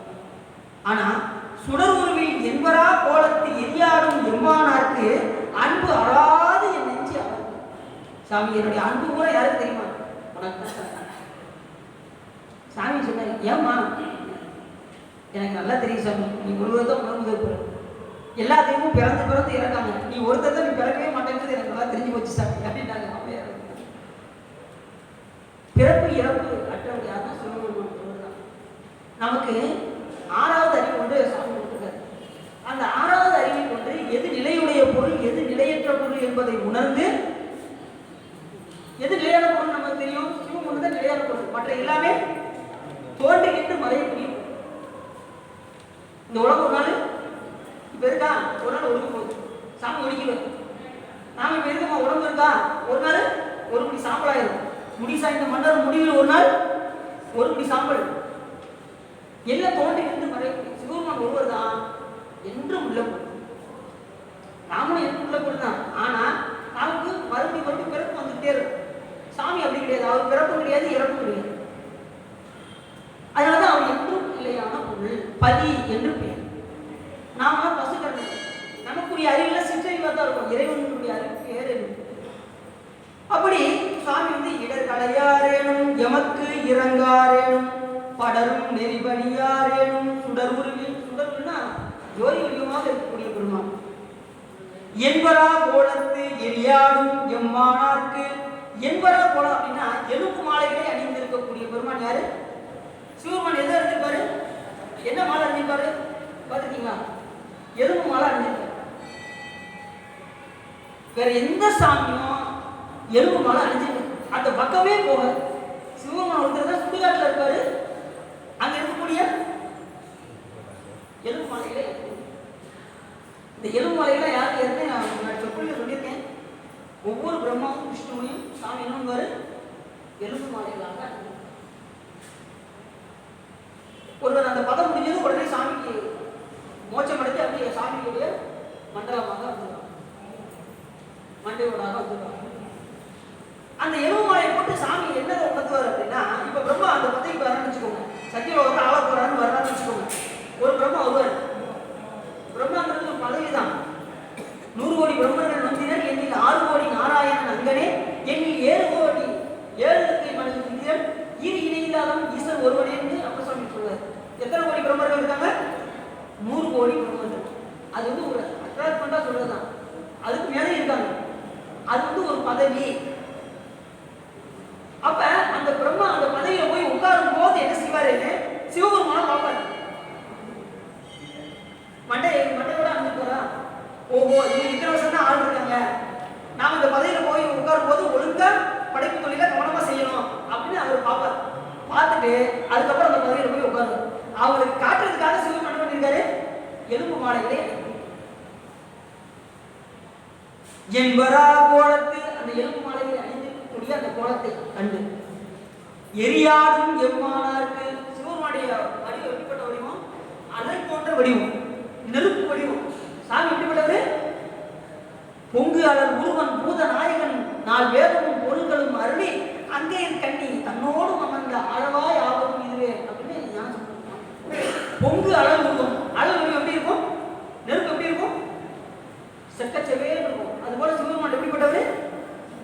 பவளம் போல செத்து சென்னே இருப்பாங்க சாமி. அம்பளை இருப்பாங்க, பச்சை பசேர் இருப்பாங்க. அது நிறைய பாடல்கள் வரும். வெள்ளி வெப்பின் மரகத கொடியுடன் விளக்கும் தெல் பேரொழி அப்படின்னு சொல்லி சேக்கலா சொல்லுவாங்க. பவளம் போன்ற வீடு நம்ம அப்பசாமியோட சொல்லுவார். பவளம் போல் வாழ்வின் நீரும் இடித்தமுடைய பொற்பாதமும் காணப்பட்டால் மனித பிறவின் வேண்டுவதே இந்த மாநிலத்தை அப்படிப்பார். சாமி சக்க செவியா இருப்பாரு. அப்படி சுடர் உருவில் என்பரா கோலத்தில் எரியாடு எம்மானாருக்கு அன்பு அறாது நெஞ்சு அவருக்கு. சாமி என்னுடைய நீ இடர்களை கிடைக்காட்டாலும் பரவாயில்ல, எனக்கு நீ இறங்கி அருள் செய்யாட்டாலும் பரவாயில்ல, எனக்கு இப்படி போ அப்படி போன்னு ஒரு நல்ல பாதையை காட்டாட்டாலும் பரவாயில்ல சாமி, என்னுடைய அன்பு பூரா உனக்கு தான் சாமி. ஏன் சிவபெருமான் உட்பட்டம் என்பதை உணர்ந்ததுனால இந்த பாடலை தைரியமா சொல்றாங்க. நமக்கும் அந்த தெளிவு நமக்கு வர வேண்டும். சிவபெருமான் தான் முழுவதும் பொருள் என்கின்ற தெளிவு நமக்கு இந்த பாடல் மூலியமாக நமக்கு வர வேண்டும். சரி, அடுத்த பாடல். எட்டாவது, இந்த பாட்டில் வந்து பார்த்தீங்கன்னா எப்படி இந்த பக்தியின் உச்சத்துல சொன்னாங்களோ இதே போல அப்பர் சாமின்னு ஒரு பாட்டை சொல்லுவார். படைக்கலமாகவும் நாமத்தை எடுத்து அஞ்சும் என் நாவில் கொண்டேன், இடைக்கலம் அல்ல எழுபுறம் காட்சியில் துடைக்கிலும் போகேன், தொழுது வணங்கி பூநீர் அணிந்து உன் அடைக்கலம் கண்டாய் அணிப்பதில்லை சிற்றம்பலத்தானே. என்ன சொல்றாருன்னா, சாமி என்னை நீ தொடச்சி போ, நீ எனக்கு வேண்டாம் அப்படின்னு என்னை உதவிட்டா நான் விட மாட்டேன் அப்படின்னு. அப்ப சாமி சொல்லுவார், சாமி என்னை தொடச்சி போன, எனக்கு நிறைய ஆள் இருக்காங்க, எனக்கு நிறைய அடியார்கள் இருக்காங்க, நீ ஒன்றும் எனக்கு தேவையில்ல போ அப்படின்னு என்னை ஒதுக்கிவிட்டான்னு பரவாயில்ல, துடைக்கணும் போகேன், ஒன்றை விட்டு நான் போக மாட்டேன், என்னை தொடச்சிக்கிட்டா நான் விட்டு போக மாட்டேன். துடைக்கணும் போகேன், தொழுது வணங்கி பூநீர். இப்பா எனக்கு நிறைய ஆள் இருக்காங்க, எனக்கு தேவையில்லை அப்படின்னு சொன்னாலும் நான் உன்னுடைய திருவடி விட மாட்டேன். சரிப்பா, உனக்கு என்ன வேலை தெரியும் அப்படின்னு சிவபெருமான் கேட்டான். யார்கிட்ட? அப்பர் சாமி. என்ன சாமி இப்படி சொல்லிட்டீங்க, நல்ல திருநீர் பூசிய சாமி, நல்லா உங்களை துணுவேன். அப்பர் சாமி சொன்னா, உன் நல்லா கும்பிடுவேன் சாமி, இதை விட வேற என்ன சாமி? உடனே வா வா நீ நம்மளோட வா அப்படின்னு கூப்பிட்டாங்க சிவபெருமான். நல்ல திருநீர் அடிச்சாலும் சிவபெருமான் ரொம்ப பிடிக்கும், அவரை தொழுந்தா கண்டிப்பா அவருக்கு ரொம்ப பிடிக்கும். தொழுது துணீர் அணிந்து உன் அடைக்கணும். கடைசியில் என்ன பண்ணுவேன் தெரியுமா சாமி, நான் உன்னையவே அடைக்கணும்னு வந்துடுவேன். அப்படி அவரையே யார் அடைக்கணும் என்று விரும்பி வருகிறார்களோ அவர்களை காப்பது யாருடைய கடன்? சிவபெருமானுடைய கடன் ஆகும். அவரே தஞ்சம்னு வந்துட்டோம்னா அவர் யார் காப்பா? சாந்தாரை காத்த தலைவர்க்கும் கடன் கண்டிப்பா சிவபெருமான் காப்பார். அவரை அடைக்கணும்னு வந்தாச்சுன்னா எந்த நிலையிலையும் சிவபெருமான் விடவே மாட்டார். அவரை அடைக்கலம் தேடியவர்கள் யாருமே கெட்டு போனதா சரித்திரமே கிடையாது. நீ எந்த நூல்னாலும் எடுத்து பாருங்க, சிவபெருமான வழிபாடு பண்ணவங்க இப்படி ஆயிட்டாங்க ஏதாவது நூல் எடுத்து சொல்லட்டும், அதை நீ ஒத்துக்கிறேன். யாரு கீழே போனதா சரித்திரமே கிடையாது. எல்லாம் மேல போய் மோட்சதான் சரித்திரம் இருக்கே தவிர யாரும் கீழே போனதா சரித்திரமே கிடையாது. அப்படி விடவும் மாட்டார். ஏன் அப்படின்னா தொண்டர்களுக்கு ஒண்ணுன்னா சிவபெருமான் வந்து என்னன்னு கேட்பாரு. ஒரு பசிச்சா கூட சிவபெருமான் என்ன பண்ணுவாரா, உடனே வந்து அந்த இடத்துல வந்து உணவு கொடுப்பாரு. இது அடி உணர்ந்துருக்கேன். சதுரகிரி மலைக்கு அப்படியே போயிட்டு இருந்தேன். அடி வந்து போயிட்டு கீழே இறங்கி வரும்போது ரொம்ப பசி தாங்க முடியல. உடனே திருமுறையில் எந்த பாட்டு படிச்சா சிவபெருமான் சாப்பாடு கொடுப்பாரு அப்படின்னு யோசிச்சேன். உடனே சரி பாடுவார் பசியை பாய் பருவார் பிடிகளை வாய் ஓடனின் கடனாக உங்களிக்கு உணர்வானே காடனின் இடமாக கடலில் நடமாடும் எடனே குருகாவும் வெள்ளடை நீ என்று அந்த பாட்டை படித்தேன். படிச்சுட்டு ஒரு பாசனம் வந்து சாமி நிறைய பாசனம் இருக்கணும் வச்சுக்கிறீங்களா அப்படின்னாரு. என்ன பாசனம்? புளியோதரை அப்படின்னாரு. அப்பதான் நினைச்சேன் சாமி, ஆகா ஒரு பசின்னு வந்து உடனே சாமி பார்த்தீங்களா எப்படி கொடுத்தாரு. இதை நிறைய தடவை உணர்ந்துட்டேன். நீங்களும் உணர்ந்து பாருங்க, கண்டிப்பா சாமி உங்களுக்கு உணர்த்துறேன். திரு கச்சூரால போயிட்டு சாமி சுந்தரம் சாமி வந்து அண்ணன் கொடுத்தாரு. அவரே 14 நடந்துக்கு போயிட்டு வரும்போது தண்ணி தாங்க ரொம்ப தாங்க முடியல. நடு காடு பொட்டல் காடு ஒண்ணுமே கிடையாது, தண்ணி தாங்க ரொம்ப இருக்கு. கூட ஒரு ஃப்ரெண்ட் வந்தாரு, தண்ணி எதுவும் கொண்டுதீங்க, உங்க கூட தான் நான் வரேன், நான் தண்ணி வச்சிருக்கேன் அப்படின்னாரு. உடனே அந்த இடத்துல ஒரு குழாய் மட்டும் இருந்துச்சு. நல்லா கவனம், ஒரு குழாய் மட்டும் இருந்துச்சு. குழாய் இருந்தா பார்த்தாரு, அதுல தண்ணி வரும் ரொம்ப முக்கியம். போய் பார்த்தா தண்ணி வருது, அந்த நடு பொட்டல் காடு தண்ணி வருது, அதுதான் அதிசயம். உடனே சாமி வருவாங்க, ஒரு குழாயை ஏற்பாடு பண்ணி உடனே தண்ணி வருது. வயிறார குடிச்சிட்டு அதுக்கப்புறம் இப்படி சிவபெருமானை எந்த அளவுக்கு நீங்க காதல் கொள்கிறீர்களோ, எந்த எந்த அளவுக்கு நீங்கள் விரும்புகிறீர்களோ அந்த அளவுக்கு உங்களுக்கு வந்து நலம் செய்யும். ஆனா நீங்க முழுமையா அவர் என்ன செய்யணும்? நம்பி அவரை நம்ப நம்ப அவர் வழிபாடு செய்ய செய்ய உங்களை வந்து என்ன செய்ய மாட்டாரு? மாட்டாரு. உங்களை ஆனந்தத்தில் திளைக்க வைப்பார் சிவபெருமான். சரி, தயாரிட்டே இருக்கிறதுனால அதை பார்க்கறாங்க. அப்ப என்னுடைய நெஞ்சம் பூரா, என்னுடைய அன்பு பூரா சாமி அதுதான் அப்படின்னா, நெஞ்சம் உமக்கே இடமாக வைத்தேன் நெய்யாதொரு போதும் இருந்தறியே. அப்ப சாமி நெஞ்சம் உமக்கே அதுபோல அம்மா நெஞ்சம் பூரா என்னுடைய அன்பு பூரா உனக்கு தான் சாமி அப்படின்னு இந்த பாட்டு சொல்றாங்க. சரி, அடுத்த பாட்டு. யானே தவமுடையேன் என் நெஞ்சே நன்னெஞ்சம் யானே பிறப்பு அறுப்பான் எண்ணினேன் யானே அக்கைமா உரி போர்த்த கண்முதலான் வெண்ணீற்றான் அம்மானுக்கு ஆளாயினேன் உன்னது அப்படின்னு பாருங்க. யானே தவமுடையேன் என் நெஞ்சம் நன்னெஞ்சம் யானே பிறப்பு இருப்பான் எண்ணினேன். எப்படிப்பட்டவருக்கு? இப்ப இந்த பொருளை வந்து எப்படி மாத்தி கொள்ளணும்? கைமா உரி போர்த்த கண்முதலான் வெண்ணீற்றான் அம்மானுக்கு ஆளானதுனால யாரு கைமா உரி போர்த்தோம்னா யானையை தொழில் வச்சது யாரு? எல்லாருக்கும் தெரிஞ்சதான். யானையுடைய தொழிலை குறித்து கோவியாக போர்த்தினார். எங்க? திருவள்ளூர்ல. அந்த தாழ்வார்கள் என்ன பண்ணாங்க? கடவுள்லாம் ஒன்று கிடையாது, நாம் செய்த யாகத்திலே எல்லாத்தையும் பண்ணலாம் அப்படின்னு சொல்லி யாகம் செய்து என்ன பண்ணாங்க? எல்லா பொருளையும் பெற்றுக்கொள்ளலாம், கடவுள்லாம் ஒன்றும் கிடையாது அப்படின்னு இருந்தாங்க. உடனே சாமி அவர்களுக்கு உணர்த்துவதற்காக விசாரணை வடிவம் கொண்டு வந்தார். வந்ததுமே உடனே அவருடைய தர்ம பத்திரிகள் எல்லாம், அந்த முனிவருடைய தர்ம பத்திரிகைலாம் சிவபெருமானோட அலையை கண்டு அவர் பின்னாடி வர ஆரம்பிச்சிட்டாங்க. யாருடைய பின்னாடி? சிவபெருமான் பின்னாடி வர ஆரம்பிச்சிட்டாங்க. உடனே அதற்கு கோவப்பட்டு உள்ள அந்த முனிவர்கள் என்ன பண்ணாங்க? யாகத்தின் மூலியமாக புடியை ஏவினார்கள். உடனே சாமி என்ன பண்ணாரு? அதை புடியுடைய கொடியை பிடிச்சி இடுப்புல கட்டாரு. யானை ஏவிட்டாங்க. அதனுடைய தோலை உரித்து கோகையாக போட்டினார். அடுத்து பாம்பு ஏவினார்கள். அதை கருத்தை வந்து சுத்தி கொண்டார். இப்படி வந்ததுதான் அந்த அது எங்க நடந்துச்சுன்னா திருவள்ளூர் என்கின்ற இடத்துல நடந்துச்சு. இந்த யானை தொழில் உரித்த இடம் வந்து திருவள்ளூர். அப்படி கைமா உரித்த உரி போர்த்த கண்முதலாம். கண்முதலாம் என்னன்னா நெற்றிக்கண்ணை உடையவன் என்று பொருள். சாமி ஒருத்தர் தான் நெற்றிக்கண். மற்ற எந்த தெய்வத்துக்குமே நெற்றிக்கண் கிடையாது. அது என்ன கண் அப்படின்னா ஞானக்கண் என்று பேர். ஞானம் ஒன்றை சிவபெருமான் ஒருவர் தான் தர முடியுமே தவிர வேற யாராலையும் ஞானத்தை தர முடியாது. எல்லா தெய்வத்துக்கும் எல்லாத்தையும் கொடுத்தாரு சாமி. நீ செல்வத்தை கொடு, நீ படிப்பு கொடு அப்படின்னு சாமி எல்லாத்துக்கும் செக்ஷன் பிரிச்சு விட்டாரு. அது சிவபெருமான் தான் செய்யறாரு எல்லாமே, அது வேற விஷயம். ஆனா ஒரு உயிர்களுக்கும் பதவி கிடைக்க வேண்டும் என்பதற்காக சரஸ்வதி படிப்புக்கும் லட்சுமியை செல்வத்துக்கும் அப்படி ஒவ்வொரு தெய்வத்தையும் வச்சார். ஆனா ஞானம் ஒன்றை மட்டும் சிவபெருமானே கையை வச்சுட்டார். அதை மட்டும் யாருக்கும் கொடுக்கல. ஏன் அப்படின்னா பக்குவம் உடையவர்களுக்கு தான் ஞானத்தை கொடுக்க முடியும் தவிர எல்லாத்துக்கும் கேட்கறவங்க தான் ஞானத்தை கொடுக்க முடியுமா? யோசிச்சு பாருங்க. பக்குவம் இல்லாம ஞானத்தை கொடுக்க முடியாது. எல்லாருக்குமே ஞானத்தை யார் கொடுக்க முடியும்னா சிவபெருமான் ஒருவர் தான் கொடுக்க முடியும். அதனால அது மாதிரி வினையையும் யார் ஊட்ட முடியும் அப்படின்னா சிவபெருமான் ஒருவர் தான் வினையையும் ஊட்ட முடியும். மற்ற எந்த தெய்வத்தாலையும் வினை ஊட்ட முடியாது. சிவபெருமான் தான் வினை ஊட்ட முடியும்.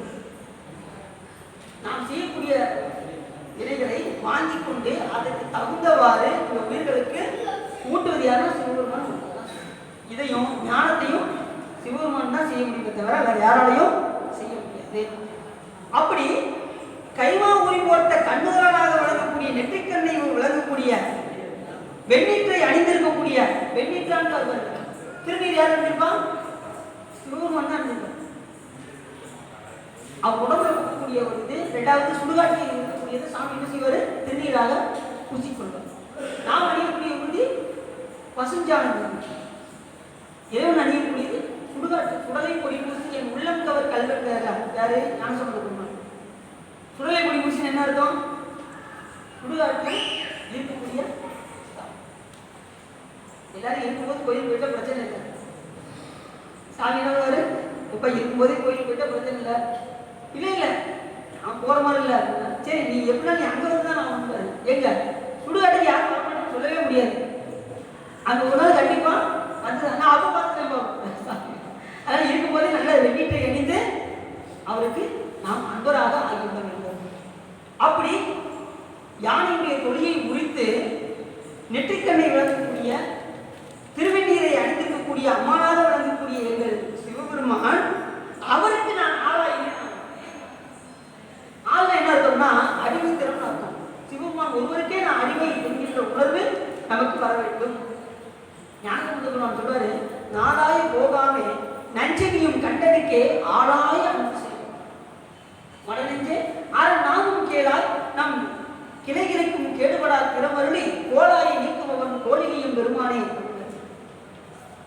இப்ப இந்த இடத்துல என்ன சொல்றாரு அப்படின்னா, நாளாய போகாமே நஞ்சனியும் கண்டனுக்கே ஆளாய அன்பு செய்யும். ஆளாய அன்பு என்ன அர்த்தம்? அடிமை திறம் கொண்டு அன்பு. அவன் ஒருவனே முழுவதற்கு பொருள், அவனுக்கு நாம் அடிமையோடு இருக்க வேண்டும் அப்படின்னு அந்த உணர்வோடு இருக்கு. அதுதான் என்ன சொன்னாங்க, அப்படி யானையின் தொழில் குறித்த எங்கள் பெருமானாக விளங்கக்கூடிய நெற்றிக்கண்ணில் இருக்கக்கூடிய வெந்நீர் அணிந்திருக்கக்கூடிய பெருமானாகிய சிவபெருமானுக்கு நான் அடிமைத்திறம் கொண்டதுனால யானே தவம் உடையே அப்படி மாற்றி கொள்வோம். தவம் என்ன அர்த்தம்? சரீகிரி யோகம் ஞானம் என்பது தவம் என்று பெயர். சரி என்பது இறைவனுக்கு உடலால் செய்யக்கூடிய தொண்டு, கிரி என்பது வாக்கால் செய்யக்கூடிய தொண்டு, யோகம் என்பது மனதால் நினைக்கக்கூடிய தொண்டு, ஞானம் என்பது இது மூன்று முற்றுப்பட்டால் வருவது ஞானம். இதுதான் நம்ம சைவத்தில் வந்து தவம் சொல்லியிருக்காங்க. உடனே நான் காட்டில் போய் 100 ஆண்டுகள் தவம் இருந்தேன், 500 ஆண்டுகள் தவம் இருந்தேன் அப்படின்னாலும் சிவபெருமான் காசு கொடுக்க மாட்டார். முக்திக்கு உழன்று முனிவர்களாம் வெளிவாட அத்திக்கு அருளை அடியேனை ஆண்டு கொண்டு பக்தி கடலுக்குள் பதித்த பரஞ்சோதி தித்திக்குமா பாடி தில்லேனம் கொட்டோம். எண்ணாயிரத்தாண்டு யோகம் இருப்பினும் கண்ணால் அமுதினை கண்டறிவார் இல்லை, முன்னாடி உள்ளே ஒளியில நோக்கினால் கண்ணாடி போல கலந்திருந்தான் என்று அது எப்படி போட்டாங்க? அன்பு இருந்தா அந்த சாமி சொல்லுவார். எத்தனை ஆண்டு நீ யோகம் தான் சாமி பார்க்கவே முடியாது. நல்லா கவனமா காதியா கந்தபுரம் கடும் தவம் புரியும். எப்படியாவது சிவபெருமானை பார்த்து பணத்தை வாங்கிடணும் அப்படின்னு பயங்கர தவம் பண்ணுவார். சாமி காட்சி கொடுக்க மாட்டார். உடனே என்ன பண்ணுவாரு, தன் அங்கங்கள்லாம் வெட்டி வெட்டி போடுவார். அங்கத்தை கூட உடம்புல வெட்டி வெட்டி நெருக்க போடுவார். அப்பயும் சிவபெருமான் காட்சி கொடுக்கவே மாட்டார். உடல் வரத்துல சாமி வருவாரா, அன்பு ஒன்று சேர்த்துனா ஓடி வந்துடக்கூடாது. அந்த விஷயம் தெரியாம ஊசி நுனியில இருந்து தவம் செஞ்சு புற்றெல்லாம் ஆகி கடவுள் எத்தனையோ ஆண்டுகள் தவம் இருந்து கடைசி சதையெல்லாம் அறுத்து போட்டு அப்படி தவம் செய்வாரு. சாமி காட்சி கொடுப்பாரு. ஆனா அவருடைய தம்பி சிவமோசர் பக்கத்துல இருப்பான், அவனுக்கு காட்சி கொடுப்பாரு. இவர் அன்பு செலுத்தினாரு. இவர் பக்கத்துல வந்து என்ன பாவம் அப்படின்னு சிவமோசர் கேட்பாரு, சாமி எனக்கு என்னன்னா என் தம்பி இப்ப நெருப்பு கிடக்கான அவனுக்கு நீர் பிடிச்சு கொடுக்கணும் அப்படின்னு கேட்பாரு. உடனே சாமி சொல்லுவாரு, அவருக்கு நீர் பிடிச்சு கொடுத்துருவாரு. சூரபத்மா கொண்டு இப்ப வேற என்ன வேணும்னு ஒரு வார்த்தை கேட்பாரு. அங்கதான் சிக்கலே ஆரம்பிச்சாரு. வேற என்ன வேணும்னு கேட்டாரு சாமி. சாமி இனிமே எங்க அண்ணன் கேட்பாரு அப்படின்ட்டாரு. சூரபத்மன் கேட்பாரு அப்படின்னு உடனே சூரபத்மன் என்ன கேட்டாரு, எனக்கு 1008 அண்டங்களை 108 யுகத்தான் ஆள வேண்டும் அப்படின்னு கேட்டாரு. அங்கதான் ஆரம்பிச்சது கந்தபுரம். சாமியில என்ன கேட்கணும் பார்த்து கேட்கணும். ஆனா எல்லாம் கொடுத்துருவாரு, ஆனா கேட்பது அப்படி பாருங்க. அப்படிப்பட்ட தவம் இருந்தாலும் எண்ணாயிரத்தாண்டு யோகம் இருந்தாலும் சிவபெருமான அன்பு ஒன்றுலாதான் அவனை காண முடியுமே தவிர, நான் பல ஆண்டுகள் தான் தவம் செஞ்சேன், நான் தியானம் பண்ணிக்கிட்டே இருக்கேன், நான் சிவபெருமானை பார்த்துவேன் அப்படின்னு சொன்னா பார்க்க முடியாது. நான் பார்த்துவேங்கிற எண்ணம் எப்போ வருதோ அப்ப சிவபெருமான பார்க்க முடியாது. யான் எனது இன்னும் செருக்கு இருப்பான் வானோர்க்கு உயர்ந்த உலகம் போகும். யான் எனதுங்கிற செருக்கு யார் அறுப்படுதோ அவங்கதான் யாரை பார்க்க முடியும், சிவபெருமான பார்க்க முடியும். மற்ற யாருமே பார்க்கவே முடியாது. நாம எந்த செயலை செஞ்சாலும் நாங்கிற உணவு நமக்கு வந்துடுது. எதை செஞ்சாலும் நான் தானே செஞ்சேன், இந்த காரியத்தை நான் தானே பண்ணேன், நான் பண்ண போய் தாங்க அந்த காரியமே நல்லா இருக்கு. நான் எடுத்து கொடுத்த நான் எடுத்து கொடுத்த அதை தூக்கி இருந்துட்டு இறைவன் செஞ்சாரு, இறைவன் தான் இது பண்றாரு அப்படின்னு சொல்லி பாருங்க. உங்களுக்கே தெரியாம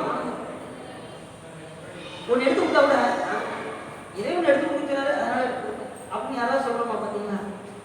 அப்படி இல்லாம நான்கிற உணர்வை அறுத்து இது வந்து ஏகனாக நிற்றல் இறைவன் நிற்றல் என்று.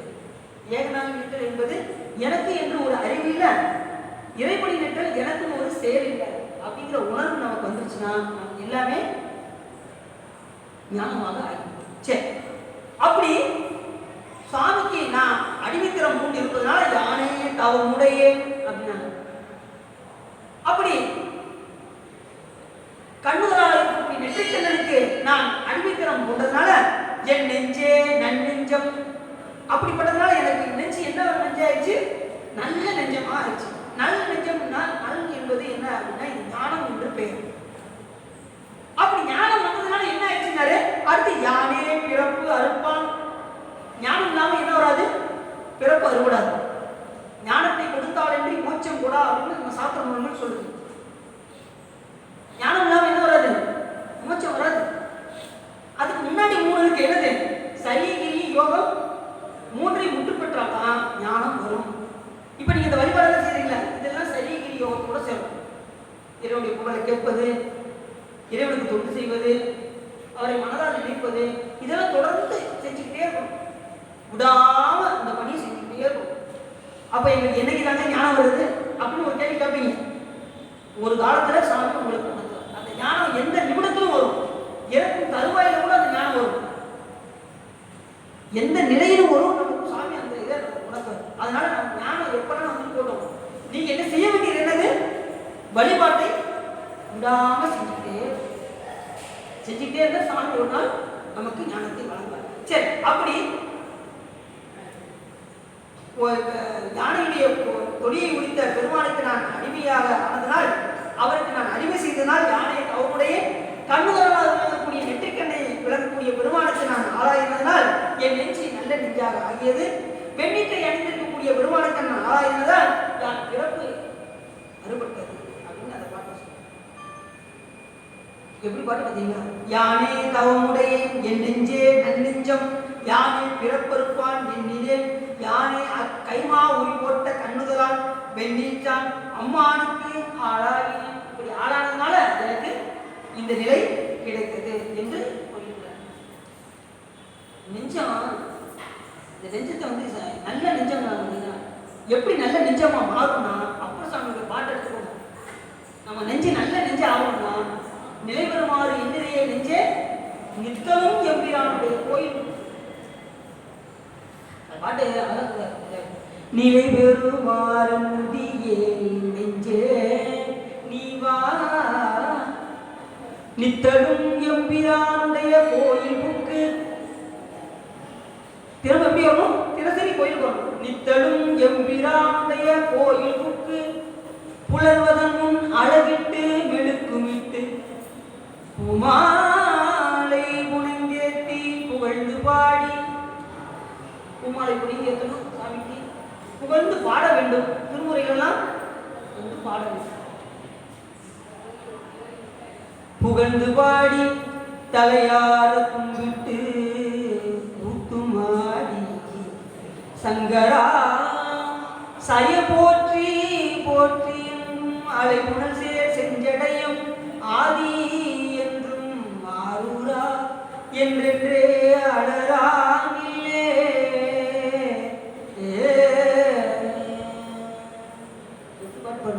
அப்ப சமயம்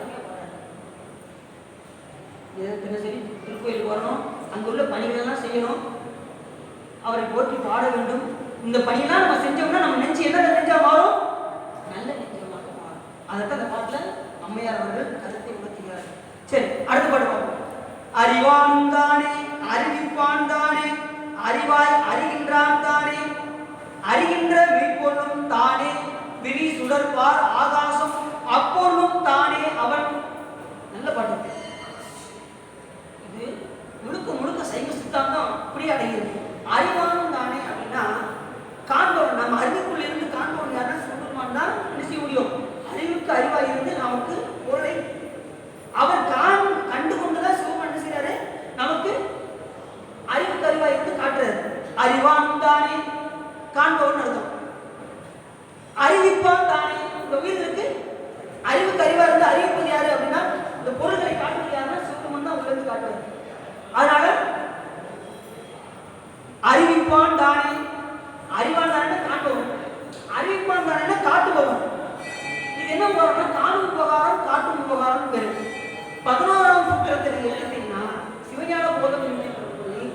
11ஆம் சூத்திரத்துல என்ன சொல்லுது அப்படின்னா, காணும் கண்ணுக்கு காட்டும் உடம்போட காண உள்ளத்தை கண்டு காட்டலின் அயரா அன்பின் அரண்கடன் செல்வி. பொருள்களை கண்டு சிவன் சாப்பிட்டுதான் உயிர்களுக்கு அப்படி காட்டுறாரு. இது கண்டு காட்டும் போகாம முடியும். இப்ப சூரிய ஒளி இருக்கு. இப்ப உடல்ல இருந்து எப்படி அறிவிப்பார் அப்படின்னா, கண்ணுக்கு ஒளி போல பிற பொருள்களை கண்ணுக்கு ஒளி இருந்தால் தான் பிற பொருளை பார்க்க முடியும். இது காட்டுறது.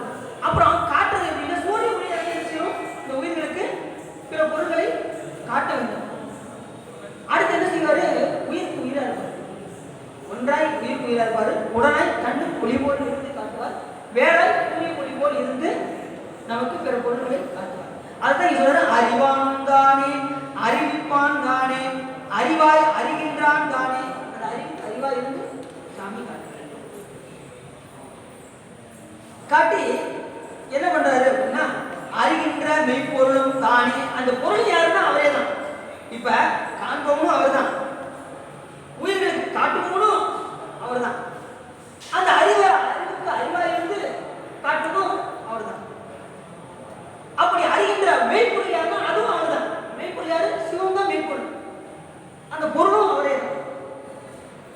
தானே விரி சுடர்பார் ஆகாசம் அப்பொருளும் தானே அவன். அப்படி விரி சுடர் போன்று ஆகாசம் போன்று எல்லாமாகவும் இருக்கக்கூடிய பெருமான், எல்லா பொருள்களிலும் கலந்திருக்கக்கூடிய பெருமான் யாருன்னா சிவபெருமான் ஒருவர் தான். பஞ்சபூதங்கள் யாரு இருக்கா? சிவபெருமான் தான் இருக்கார். அவர் கலக்கலைன்னா அந்த பொருள் இயங்காது. அது என்ன நிலை அப்படின்னா கடத்த நிலை வேறு, சொரூப நிலை வேற, கடத்த நிலை வேற. இப்ப எல்லாரும் என்ன சொல்றாங்க? மலைதான் சிவபெருமான், கடல் சிவபெருமான், நீர் சிவபெருமான். அப்படி கிடையாது. அந்த பொருள்கள் அவர் என்ன செய்யாது? கலந்துருக்காரு. அதுக்கு பேர் கடத்த நிலை என்று பெயர். அந்த பொருள் அவர் கிடையாது. ஆனா அந்த பொருள்களை கலந்துருக்கிறதுனால அந்த பொருள் என்ன செய்யுது? இயக்கம் நடைபெறுகின்றது. நெருப்புல இருந்து சூடு ஆனாக வராது. இறைவன் கலக்காம அந்த பொருள் இருந்து என்ன வராது?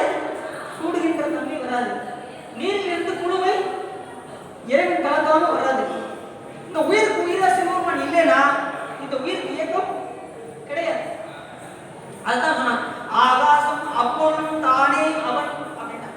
சரி, அடுத்த பாட்டு என்ன சொல்றாங்க? அவனே இரு சுடர் தீ ஆகாசம் ஆவான். அடுத்த பாட்டு சொல்றாரு, இந்த பஞ்சபூத அதை சொல்றாரு.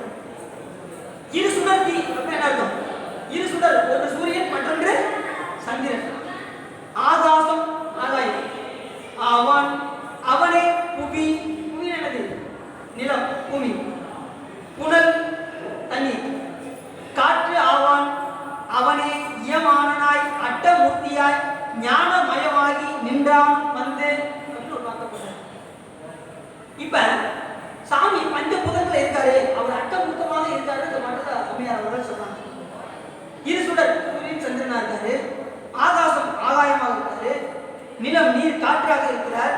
அடுத்து இயமானனா உயிர். இடத்துல இயமானனா என்ன அர்த்தம்?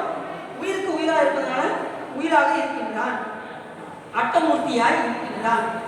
இதை எப்படின்னா நமக்கு ஒரு மந்திரம், பவாய தேவாயும, சர்வாய தேவாயும, ஈசானாய தேவாயும, அசுபதே தேவாயும, உக்ராய தேவாயும, உக்ராய தேவாயும, நிவாய தேவாயும, மகதே தேவாயும இன்னொரு மந்திரம்.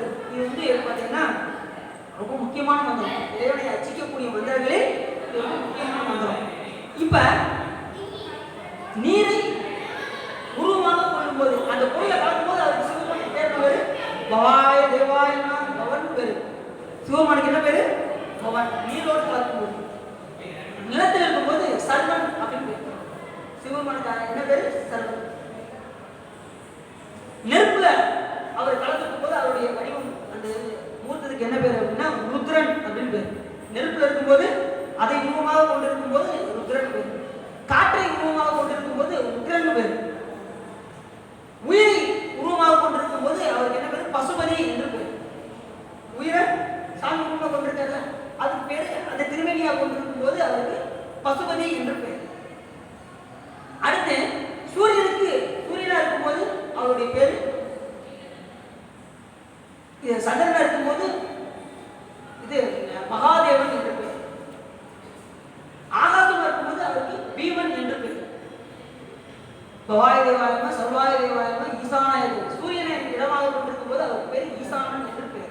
இப்ப 8 மூட்டை வந்துச்சா?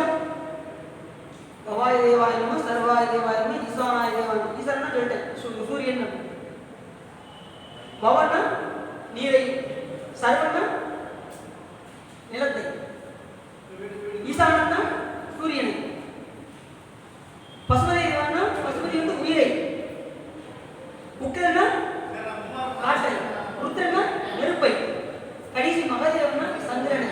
இப்படி உருவமாக கொண்டிருப்பது சிவபெருமானுக்கு இந்த பேர் வழங்கப்படுகிறது. இந்த பேரை சொல்லி நம்ம சாமிக்கு அர்ச்சனை பண்ணும்போது சாமியுடைய பிரத்யேகம், சாமி உங்களுக்கு என்ன கடன் கொடுப்பாரு, மந்திரத்தை சொன்னீங்கன்னா என்ன கடன் கொடுப்பாரு. அதுக்காக அதான் இந்த மந்திரத்தை சொல்லுங்க, நான் உடனே அதை பண்ணி நான் விரும்புறதை கேட்டு வாங்கிக்கிறேன் அப்படின்னு சொல்லிடுறாங்க. அவர் மேல் அன்பு செலுத்துவதற்கு இது முக்கியமான மந்திரம். புரிஞ்சுதா? சரி, இப்படி சாமி அந்த அட்டமூர்த்தமாக விளங்கி கொண்டிருக்கிறார். அவனே இரு சுடர்த்தி ஆகாசம் ஆவான், அவனே புவி புனல் காற்றாவான், அவனே இயமானாய் அட்டமூர்த்தியாய். இதெல்லாம் யாருக்கு அப்படின்னா உலக மக்களுக்கு இப்படி அட்டமூர்த்தியாக இருக்கின்றார். ஆனா ஞானமயமாக நின்றாலும் வந்து அப்படின்னு ஒரு வார்த்தை போட்டாங்களா, இது யாருன்னா வீட்டு வகை அடைபவர்களுக்கு ஞானமயமாக நின்றார். உலக விருப்பம் உள்ளவர்களுக்கு அட்டமூர்த்தமாக நின்றார். எனக்கு வீட்டு வகை தான் வேணும், எனக்கு மோட்சம் தான் வேணும் அப்படிங்கிறவருக்கு எப்படி இருந்தாரு சாமி? ஞானமயமாகி நின்றான். இது ரெண்டு இதை சொல்றாங்க அம்மையார். சரி, அடுத்த பாட்டு. ஏது ஒக்கும் ஏது ஒவ்வாது, ஏதாகும் ஏது ஆகாது, ஏது ஒக்கும் என்பதனை யார் அறிவார்? பூதப்பால் வில் வேடனாகி விசையனோடு ஏற்றனாய் வல்வேடன் ஆன வடிவு. இப்ப அப்படி மாற்றி கொடுக்கும் பாட்டை வந்து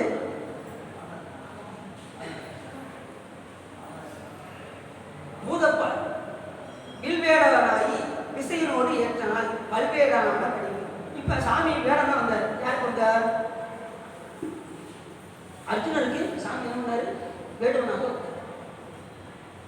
வில் வேடனாக வந்தார். தவம் செய்தார். யாரு? அர்ஜுனன் தவம் செஞ்சார். எதுக்காக தவம் செஞ்சாரு? கிருஷ்ணர் சொன்னார், எப்பா எதிரிகளை அடைக்கணும்னா பாசுபத அஸ்திரம் இல்லாம நீ எதிரிகளை ஒண்ணுமே செய்ய முடியாது அப்படின்னு கிருஷ்ணர் சொன்னார். பாசுபத அஸ்திரம்னா என்ன அர்த்தம்னா சிவ படைக்கலாம் அப்படின்னு பேரு. இதை நீ சிவபெருமான் தான் வாங்க முடியும். நீ போய் என்ன செய், தவம் செய் அப்படின்னாரு. உடனே இவர் வந்து காட்டுல வந்து தவம் செய்தார் அர்ஜுனன்.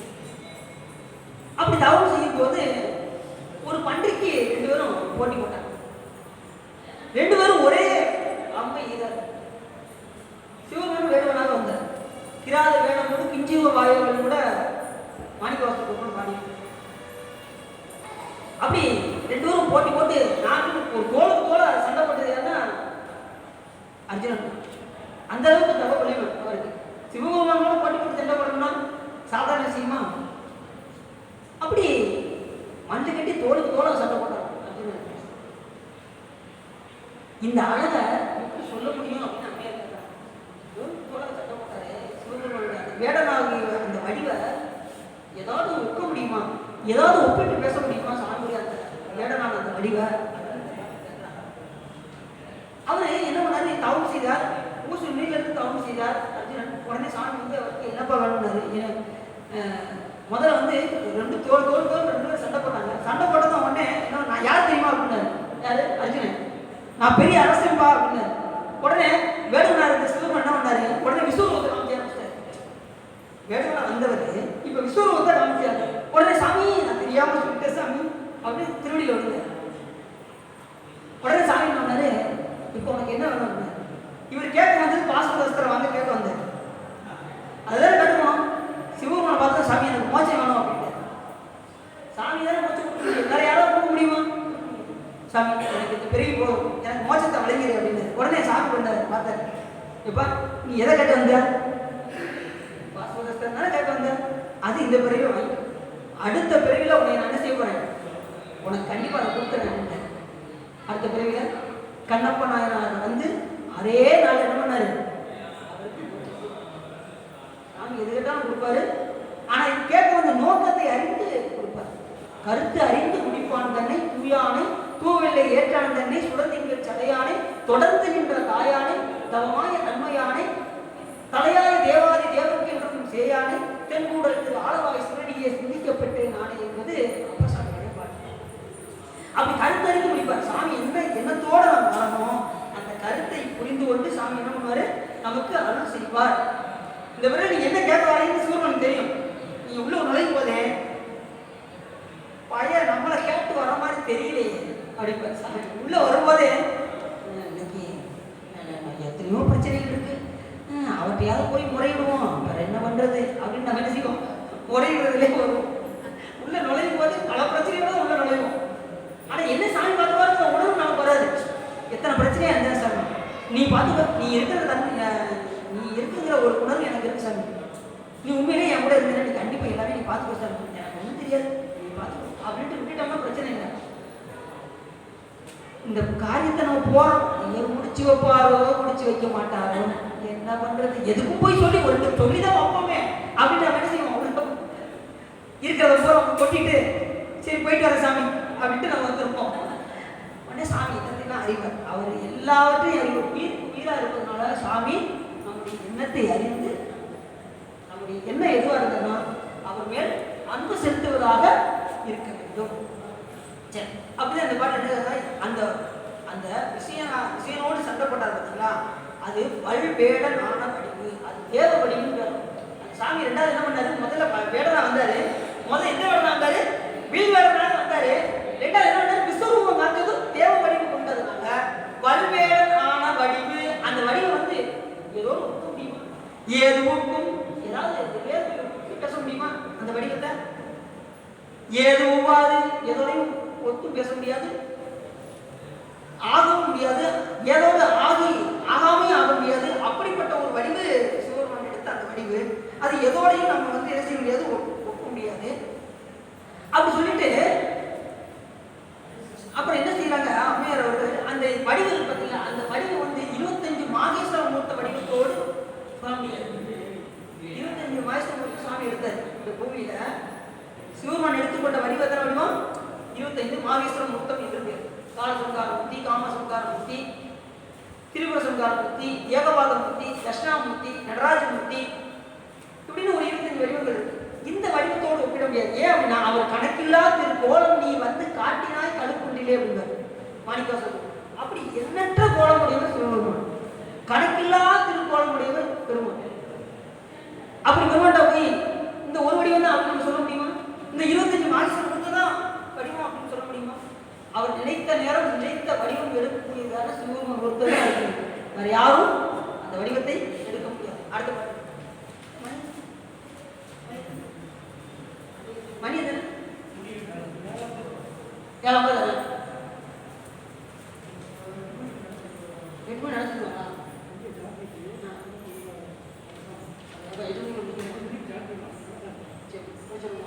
இன்னும் 2 பாட்டு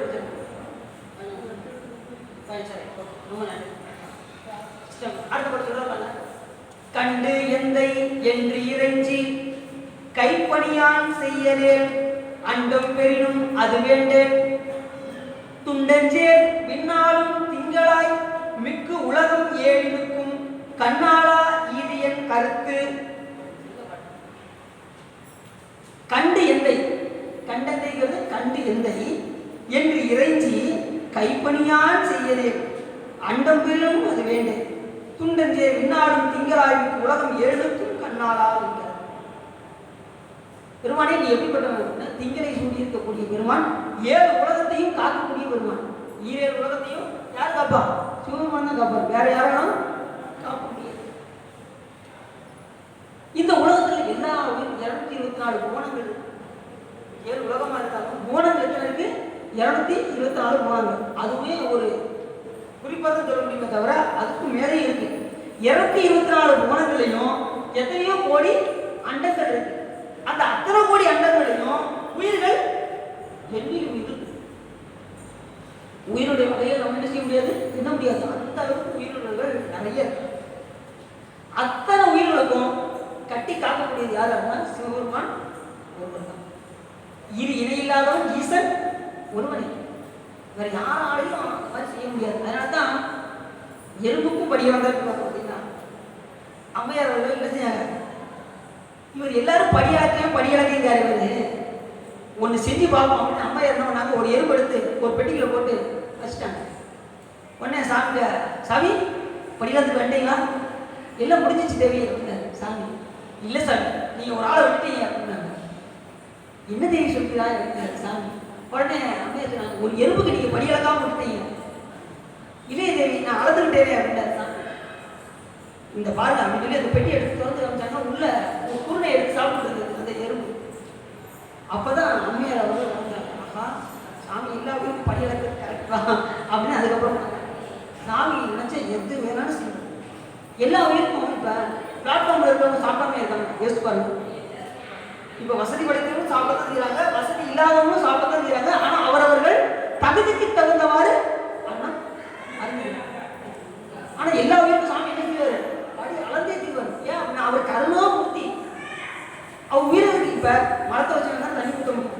இப்போ நமக்கு மனசிட்டாரு கண்டிப்பாக என்ன செய்வார், மரத்தை வச்சு தண்ணியை ஊற்றுற மாதிரி நமக்கு கண்டிப்பாக சாமி என்ன பண்ணுவார், படி அளந்தே தீர்வார்.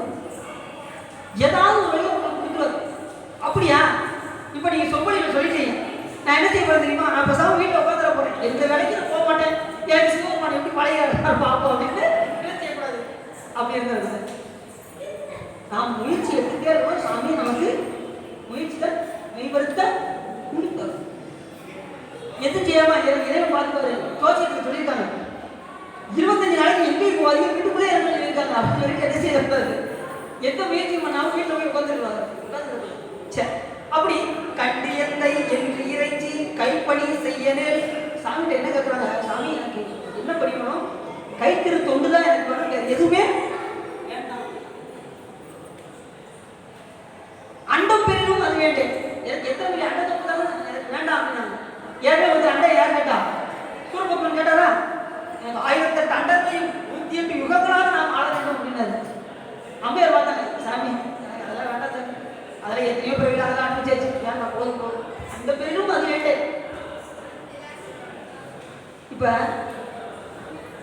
நீங்க நல்லா நீங்க சிவனடியாரா ஆயிட்டீங்க, பிரம்ம வருவார், நீங்க ஒரு சிவனடியாரா இருக்கீங்க, நீங்க எங்க லோகத்துக்கு வாங்க அப்படின்னு ஒரு கூப்பிட்டாருன்னு வச்சுக்கோங்க. நீங்க என்ன செய்வீங்க, ஆகா சத்தியலோகமா நல்லா ஜம்முன்னு இருக்குமே போயிடுவோம் அப்படின்ட்டு பேரக்கூடாது. விஷ்ணு கூடுவாரு, எங்க படம் வருது வாங்க உடனே படம் பேர் எல்லா 33 தேவரும் இதெல்லாம் கூடுவாரு, வாங்க வாங்க நீங்க டியரா இருக்கீங்க வாங்க வாங்க கூப்பிடுவாங்க. அந்த லோகத்துல போவார். கொல்லேன் புரந்தரன் வாழ் வாழ்வு குடிகடிலும் நல்லே நில திருவருளாலே இருக்க பெரிய நல்லே திருவருளாலே இருக்க பெரிய இறைவா எல்லே உன்னை இல்லாத எங்கள் முத்தமணி கொல்லே புரந்தரன் வாழ் அயல் வாழ்வு குடிகடிலும் நல்லே நினது அடியாரோடு அல்லாத நரகம் குடியிலும் எல்லே நினது திருவருளால் இருக்க பெரிய இறைவா உள்ளே உன்னை இல்லாத எங்கள் முத்தமணி, உன்னை தவிர வேற யாரும்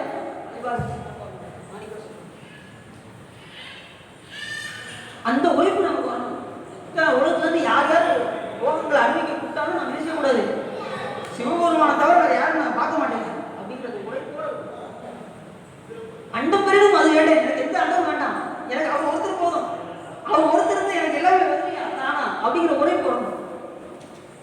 உண்மை அதுதான். சிவபெருமானுடைய அன்பு பெற்றோம்னா எங்கனாலும் நம்ம சாமி வச்சுக்க.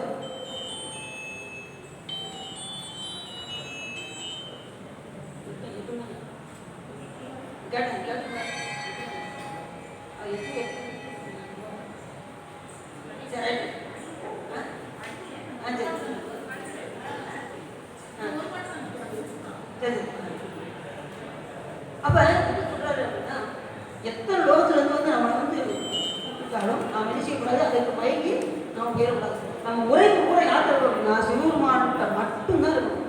அவருடைய அன்பை பெற்றுட்டோம்னா சாமி இன்னொரு நம்மளை ஈர்த்தென்னை ஆட்கொண்ட எந்தை பெருமானே கூட்டவை ஞானத்தால் கொண்டவா தங்கருத்தி நோக்கரிய நோக்கிய நுணுக்கரிய நுண்ணுணர்வு போக்கும் வரவும் புணர்வுமில்லா புண்ணியனே அந்த இடத்துக்கு அங்கே போயிடணும். கண்டு எந்தை என்று இறைச்சி கைப்பணி செய்யவே நம்ம என்ன கருத்து சாமிட்டா சாமி கைத்திருக்கணும். நீ கூட அப்படின்னா அவ்வளோ அழகாக பார்த்தாங்க. நிறைய லைப்ரரிலாம் போய் பார்த்தா அவ்வளோ நீட்டாக இருக்கு. இந்த பாத்திரம்லாம் ரொம்ப சூப்பராக கைத்திருப்பணி செஞ்சுட்டே அந்த கைத்திருப்பணினால என்ன கிடைக்கும் அப்படின்னா ஞானம் வரும். ரெண்டாவது நாம் பிறவியை எதுக்கு எடுத்துக்கோம் அப்படின்னா இந்த பிறவியை இறைவனுக்கு பணி செய்வதற்கு தான் பிறவியே. இது தெரியாம நம்ம இந்த உடம்பை எதுக்கு பயன்படுத்திட்டு இருக்கோம்? தேவையான விஷயத்துக்கு இந்த உடம்பை பயன்படுத்திட்டு இருக்கோம். தலையே நீ வணங்காய், தலை எது கொடுத்துருக்காரு சாமி? அவர் வணங்குறது தான் கொடுத்துருக்காரு. சிலர் பார்த்தீங்கன்னா வணக்கம் சாமி, சாமிகிட்ட போய் அப்படி வணக்கம் சாமி போய் அப்படியே கூப்பிடணும். எப்படி கூப்பிடணும்? தலையுமே குவித்து சிரம் குவித்து சாமி முன்னாடி போயாச்சுன்னா மற்றவங்க இப்படி கூப்பிட்டா போதும். ஆனால் சிவபெருமானை கூப்பிடும்போது எப்படி கூப்பிடணும்? சிரசிலே தலையே நீ வணங்காய், தலைமாலை தலை கணிந்து தலையாலே வழி தேரும் தலைவனை தலையே நீ வணங்காய். கண் எது கொடுத்துருக்காரு? அவரை காண்பதற்காக கோயில் வந்த சிலர் பார்த்தீங்கன்னா 3 மணி நேரம் வச்சிருப்பாங்க. நல்ல கணம் வச்சாங்க 3 மணி நேரம் வச்சிருப்பாங்க. சாமி பக்கத்தில் போனது 2 கண்ணை இருக்க முடி சாமி அப்படின்வாங்க. எப்படி பாருங்க. அப்ப என்ன 3 மணி நேரம் வரிசையில் என்ன சிறந்துக்கும். அப்படி அல்லாமல் கண் எது இங்க உள்ள கோயிலுக்குள்ள வந்தாச்சுன்னா கண்ணை மூடவே கூடாது. எந்த இடத்துலையுமே எல்லா இடமும் கண் தரிசிக்கணும். தரிசிச்சுட்டு வந்து கொடிமரத்துக்கு முன்னாடி உட்காந்து அது தியானிக்கணும். அப்பதான் நீங்க கண்ணை மூடணும். அது வரைக்கும் கண்ணை மூடவே கூடாது. கண்கால் காண்பிங்களோ கடலஞ்சுண்ட கண்டன் தன்னை. கடல் யாருண்டா? அப்படிப்பட்ட நான் நினைச்சோம். கண்கால் காண்பிங்களோ கடலஞ்சுண்ட கண்டன் தன்னை என் தோல் வீசி நின்றாடும் பிரான் தன்னை கண்கால் காண்பிங்களோ செவிகால் கேட்பீங்களோ. இப்ப நீங்க அதை நல்லா பயன்படுத்திட்டு இருக்கீங்க. செவி எது பயன்படுத்துறீங்க? அவனுடைய புகழை கேட்பதற்காக இந்த காதுகளை பயன்படுத்துறீங்க. சிவயம் மீரை செம்பவள எரிபோல் மேனி பிராண்டிரம் எப்போதும் செவிகால் கேட்பீங்களோ.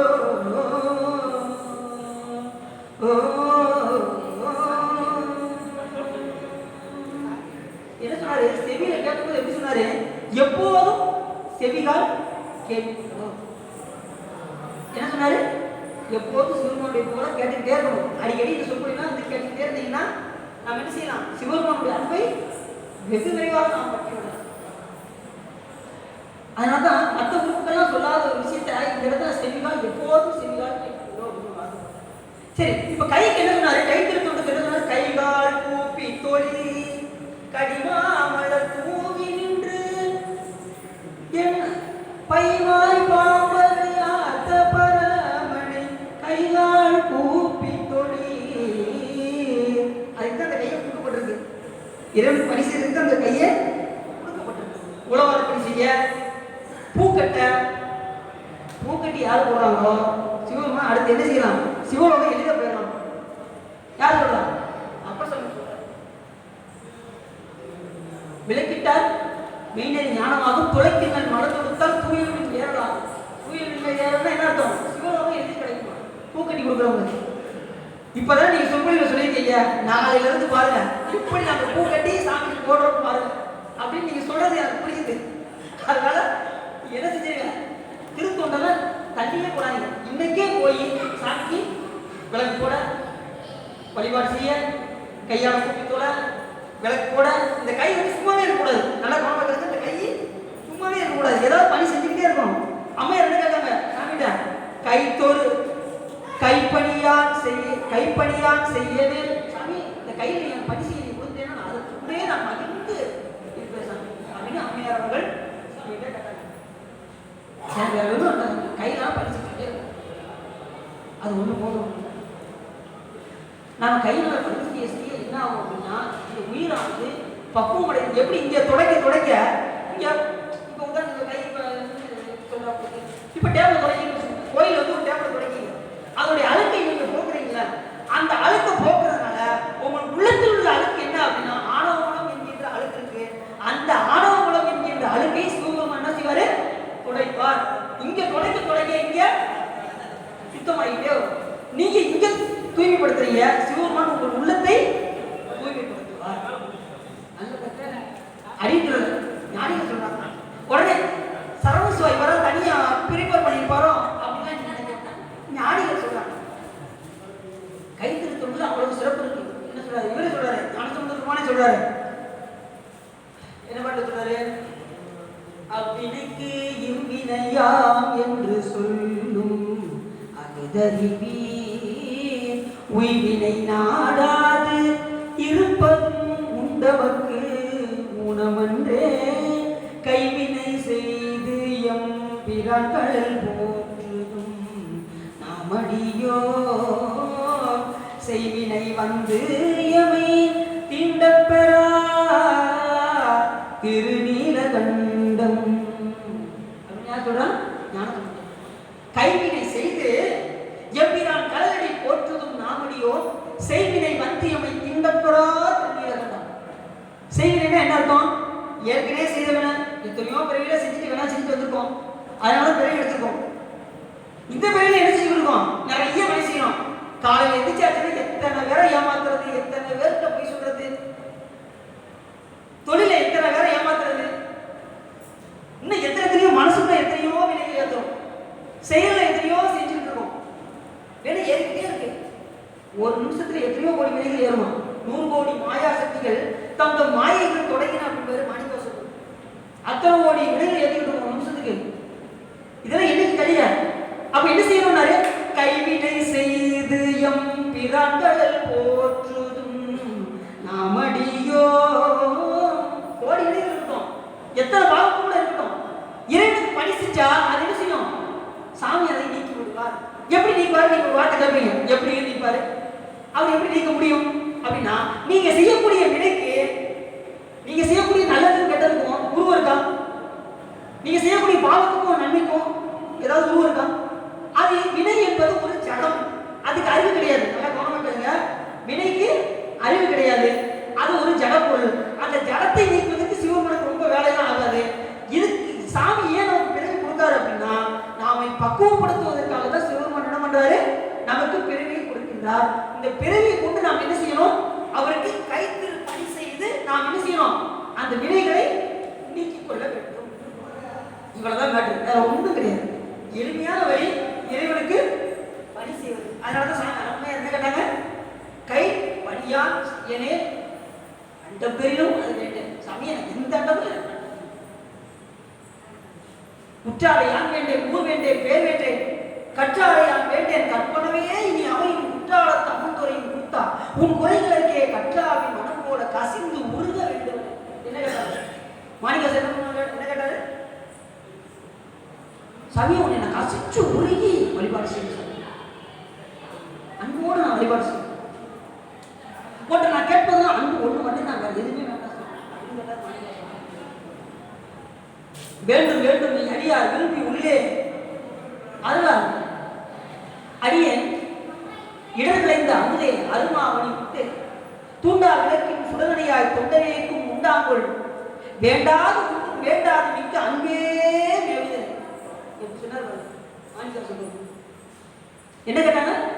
வேண்டாது ஒன்றும் வேண்டாது, இந்த உலகத்துல சாமி எனக்கு எதுவுமே வேண்டாம் சாமி, மிக்க அன்பே மேவிதலே, உன் மேல மிகுந்த அன்பு எனக்கு வரணும், அதை வந்து நீ கொடுத்தா போதும் அப்படின்னு கேட்கும்போது எப்படி கேட்க ஞானிகளை எப்படி கேட்கறாங்க பார்த்தீங்களா சாமி கிட்ட? நமக்கும் அதான் ஞானிகளுக்கும் உள்ள வித்தியாசம். நாம என்ன கேட்போம், அவங்க என்ன கேட்கறாங்க. அவங்க என்ன கேட்கறாங்க அதை நாம அதை எடுத்துக்கொண்டு நாம சாமிகிட்ட போய் அதை விண்ணப்பிக்க வேண்டும். நாம ஏன்னா நம்ம அறிவை கொண்டு இறைவன்ட்ட நாம எதையும் கேட்க முடியாது. அதனால இந்த பாடல்கள் மூலியமா சாமிகிட்ட நம்ம ஒப்புவிச்சிட்டோம்னா சாமி என்ன நமக்கு அந்த அன்பை வழங்கி விடுவார். ஒப்பாக ஒப்புவித்த உள்ளத்தால் உள்ளிருக்கும் அப்பாலைக்கு அப்பாலாய் பாடுவதுதான் அம்மா நாய். யார் சொல்றா? மாணிக்கவாசகர். ஒப்புவிக்கணும் சாமிகிட்ட போய், சாமி என்னுடைய நிலை இப்படி இருக்கு, நான் உண்மையில அன்பு செலுத்த நினைக்கிறேன், என்னை இந்த சமுதாய சூழ்நிலை என்னை வந்து தடுக்குது, நான் இந்த இப்படிப்பட்ட சூழ்நிலை இருக்கேன், நான் எப்படி உண்மையில அன்பு செலுத்த முடியும்? அந்த அன்பு செலுத்துவதற்கு உண்டான வாய்ப்பை நீ எனக்கு வழங்கு. அறவே பெற்றான் நண்பர் அந்தமின்றி அளவுடவும் உறவே கிடந்து புடைநாயின் புலம்புகின்றேன் உடையானே பெறவே வேண்டும் மெய்யன்பு பேரா ஒளியா பிரிவு இல்லா மரவா நினையா அளவு இல்லா மாறா இன்ப மாங்கடலே. என்ன கேட்டார் பார்த்தீங்களா? பெறவே வேண்டும் மெய் அன்பு. யார் சொல்றான்? மாணிக்க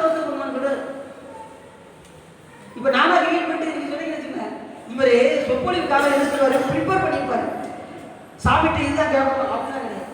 இது வந்து மாணிக்க வாசகர் எல்லாமே ஞானிகள் சொன்னது தான் உங்களுக்கு யாரும் சொந்தமாக ஒரு கருத்து கிடையாது. கருத்து ஃபுல்லாமே ஞானிகளுடைய கருத்து.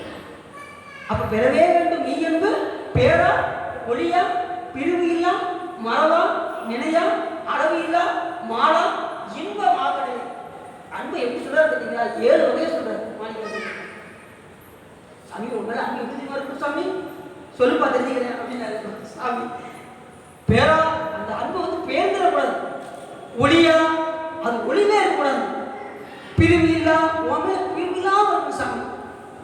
மறவா உன்னை நான் மறக்கவே கூடாது. நினையா உடைய நினையாம இருக்கவே கூடாது. நான் நினைச்சுக்கிட்டே இருக்கணும். அளவு இல்லா அந்த அளவுக்கு அளவே இருக்கக்கூடாது. அந்த அளவுக்கு நான் உண்மையில அன்பு சொல்றேன். இது எப்படிப்பட்ட அன்புனா இடையரா அன்பு பேரு. இந்த அன்புக்கு என்ன பேரு? இடையரா அன்பு. எப்படின்னா இப்ப தண்ணி நீ ஊத்துறீங்கன்னு வச்சுக்கோங்க, எப்படி வரும்? சொட்டு சொட்டா விட்டு விட்டு விடுவோம். அதே ஒரு தேனை ஊத்துறீங்கன்னு வச்சுக்கோங்க, எப்படி வரும்? தேனை விட்டா அது இடையராது வரும். அது போல அன்பு வரணும். அழுங்கின தனங்க அருளாரம்பத்தை வாரிக்கொண்டு விக்கினேன் விழுங்கினேன் விதியின்மையால். மனிதன் சொல்றாரு, சாமி நான் ஒரு அருளாரம்பத்துல நான் விக்கிக்கிட்டு இருக்கேன் சாமி, அதுக்காக நீ என்ன செய்ய? அருள் தேவன்ன தண்ணீர் கொடுத்து பருக தந்து உய்ய கொள்ளாது. தேன் போன்ற தண்ணி கொடுனாரு. வெறும் தண்ணியை கொடுக்கல. விற்கிற என்ன செய்வாங்க? தண்ணி தானே கொடுப்பாங்க. தண்ணி கொடுத்து என்னாலும் அந்த அன்புக்கு வந்து இடையூறு வரும். உன் மேல செலுத்துற அன்புக்கு இடையூறு வரும். அதனால நீ அருள் தேவன்னு தண்ணீர் பருகத்தந்து உய்ய கொள்ளாது. ஏன் எதுக்காகனா இறைவன் மேல் இடையறாத அன்பு வந்து அவர் எந்த நேரம் நினைக்கக்கூடிய சூழ்நிலை நமக்கு அமைய வேண்டும் என்பதற்காக மாணிக்க வாசகர் நான் கேட்கிறேன். நான் ஒரு நல்ல அருளத்தை விழுங்கிட்டு இருக்கேன், விற்கிறேன், விழுங்க நினைக்கிறேன், விழுக முடியல. ஏன் அப்படின்னா அந்த உலக பந்த வாசனை இறைவனை நினைக்க விடாம தடுக்கும். போய்க்கணும்னு தடுதல் வந்துடும், போகடாம ஆயிடும். சாமி நினைக்கணும் ஒரு 5 நிமிஷம் நீங்க தியானம் பண்ண நினைப்போம். ஒருத்தர் வந்து அப்பதான் வந்து உள்ள வந்துருவாரு. அந்த எப்பா எப்படி நல்லா இருக்கியா, வேலை நல்லா ஓடுதா அப்படின்னு. நாம இறை சிந்தனையோட இருக்கும்போதெல்லாம் இளைஞர்கள் வந்துட்டே இருக்கும். இதெல்லாம் வராமல் இருக்கணும்னா அவருடைய அன்பை நாம் பெற்றுவிட்டோம் என்று சொன்னால் எல்லா வாய்ப்பையும் இறைவன் நமக்கு வழங்குவார். அது சொல்றாங்க.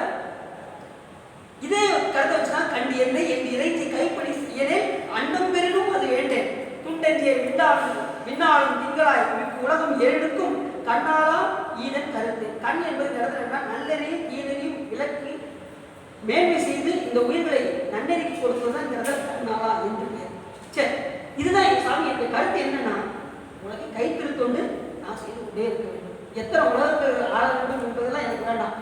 எத்தனை போகங்கள் இருந்தாலும் அதுக்கு எனக்கு வேண்டாம். ஏன் அப்படின்னா உனக்கு திருப்பணி செய்வதுதான் இந்த பிறவியினுடைய நோக்கமே எது என்ன அப்படின்னா அவருக்கு கைத்திருத்தொண்டு செய்வது என்று இந்த பாடலுடைய கருத்தை அம்மையார் அவர்கள் சொல்றாங்க.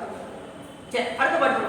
காலனையும் வென்றோம் கடு நரகம் கை கலன்றோம் மேலை இருவினையும் வேறறுத்தோம் கோல அரணால் அவிந்தலிய வெந்தியம் மெய்தான் சரணார விந்தங்கள் சார்ந்து. இப்ப பொருள் அப்படியே நம்ம மாத்தி கொடுக்கணும். காலனை எப்படி வெல்ல முடியும் அப்படின்னா, காலனே ஒரு ஆள் எட்டி உதைச்சாரு. யாரு? யமனை எட்டி உதைத்த பெருமான் யாரு? சிவபெருமான். வேற யாருமே யமனை எட்டி உதைக்கல. எந்த தெய்வமும் அப்படி எட்டி உதைக்கல. சிவபெருமான் தான் எட்டி உதைச்சாரு. எதுக்காக உதைச்சாரு? தன் அடியவருக்காக. அடியவருக்கு ஒரு துன்பம்னா உடனே சாமி என்ன யமன் கூட பார்க்கல, எட்டி உதைச்சாரு. அது மாதிரி நமக்கு ஒரு துன்பம்னா சிவபெருமான் விட்டுருவாரா? அவரே கதின்னு இருந்தோம்னா நம்மளை விடுவாரா? விடவே மாட்டார். அது சொல்றாரு பாருங்க. காலனையும் வென்றோம் கடு நரகம் கை கலன்றோம் மேலை இருவினையும் வேறறுத்தோம் கோல அரணார் அவிழ்ந்தடிய வெந்தியம் வைந்தான். இந்த இடத்துல என்ன சொல்றாருன்னா, முப்பொருள் எரிச்சார் பார்த்தீங்களா? தீ 3 கோட்டை இருந்துச்சு. இரும்பு கோட்டை, வெள்ளிக்கோட்டை, தங்கக்கோட்டை. அதுல எத்தனையோ அசுரர்கள் அங்க இருந்தாங்க. எல்லாரும் சிவபூஜை பண்ணாங்க. அனைவருமே சிவபூஜை பண்ணா அத்தனை பேரும் அத்தனை நன்மை புரிஞ்சுட்டு சிவபூஜை செஞ்சுட்டு என்ன செய்யாங்க? தேவர்களுக்கு துன்பம் செய்தார். சிவபூஜை செய்யறவங்க மற்றவங்க துன்பம் செய்யறாங்க, அது தப்பு தானே, அவர் தானே. உடனே சாமி பார்த்தாரு, நாராயணரை விட்டார். நாராயணர் போய் என்ன பண்ணாரு? உங்களை போல உங்களுக்கு மேல ஒரு ஆளே கிடையாது, நீங்களே கடவுள்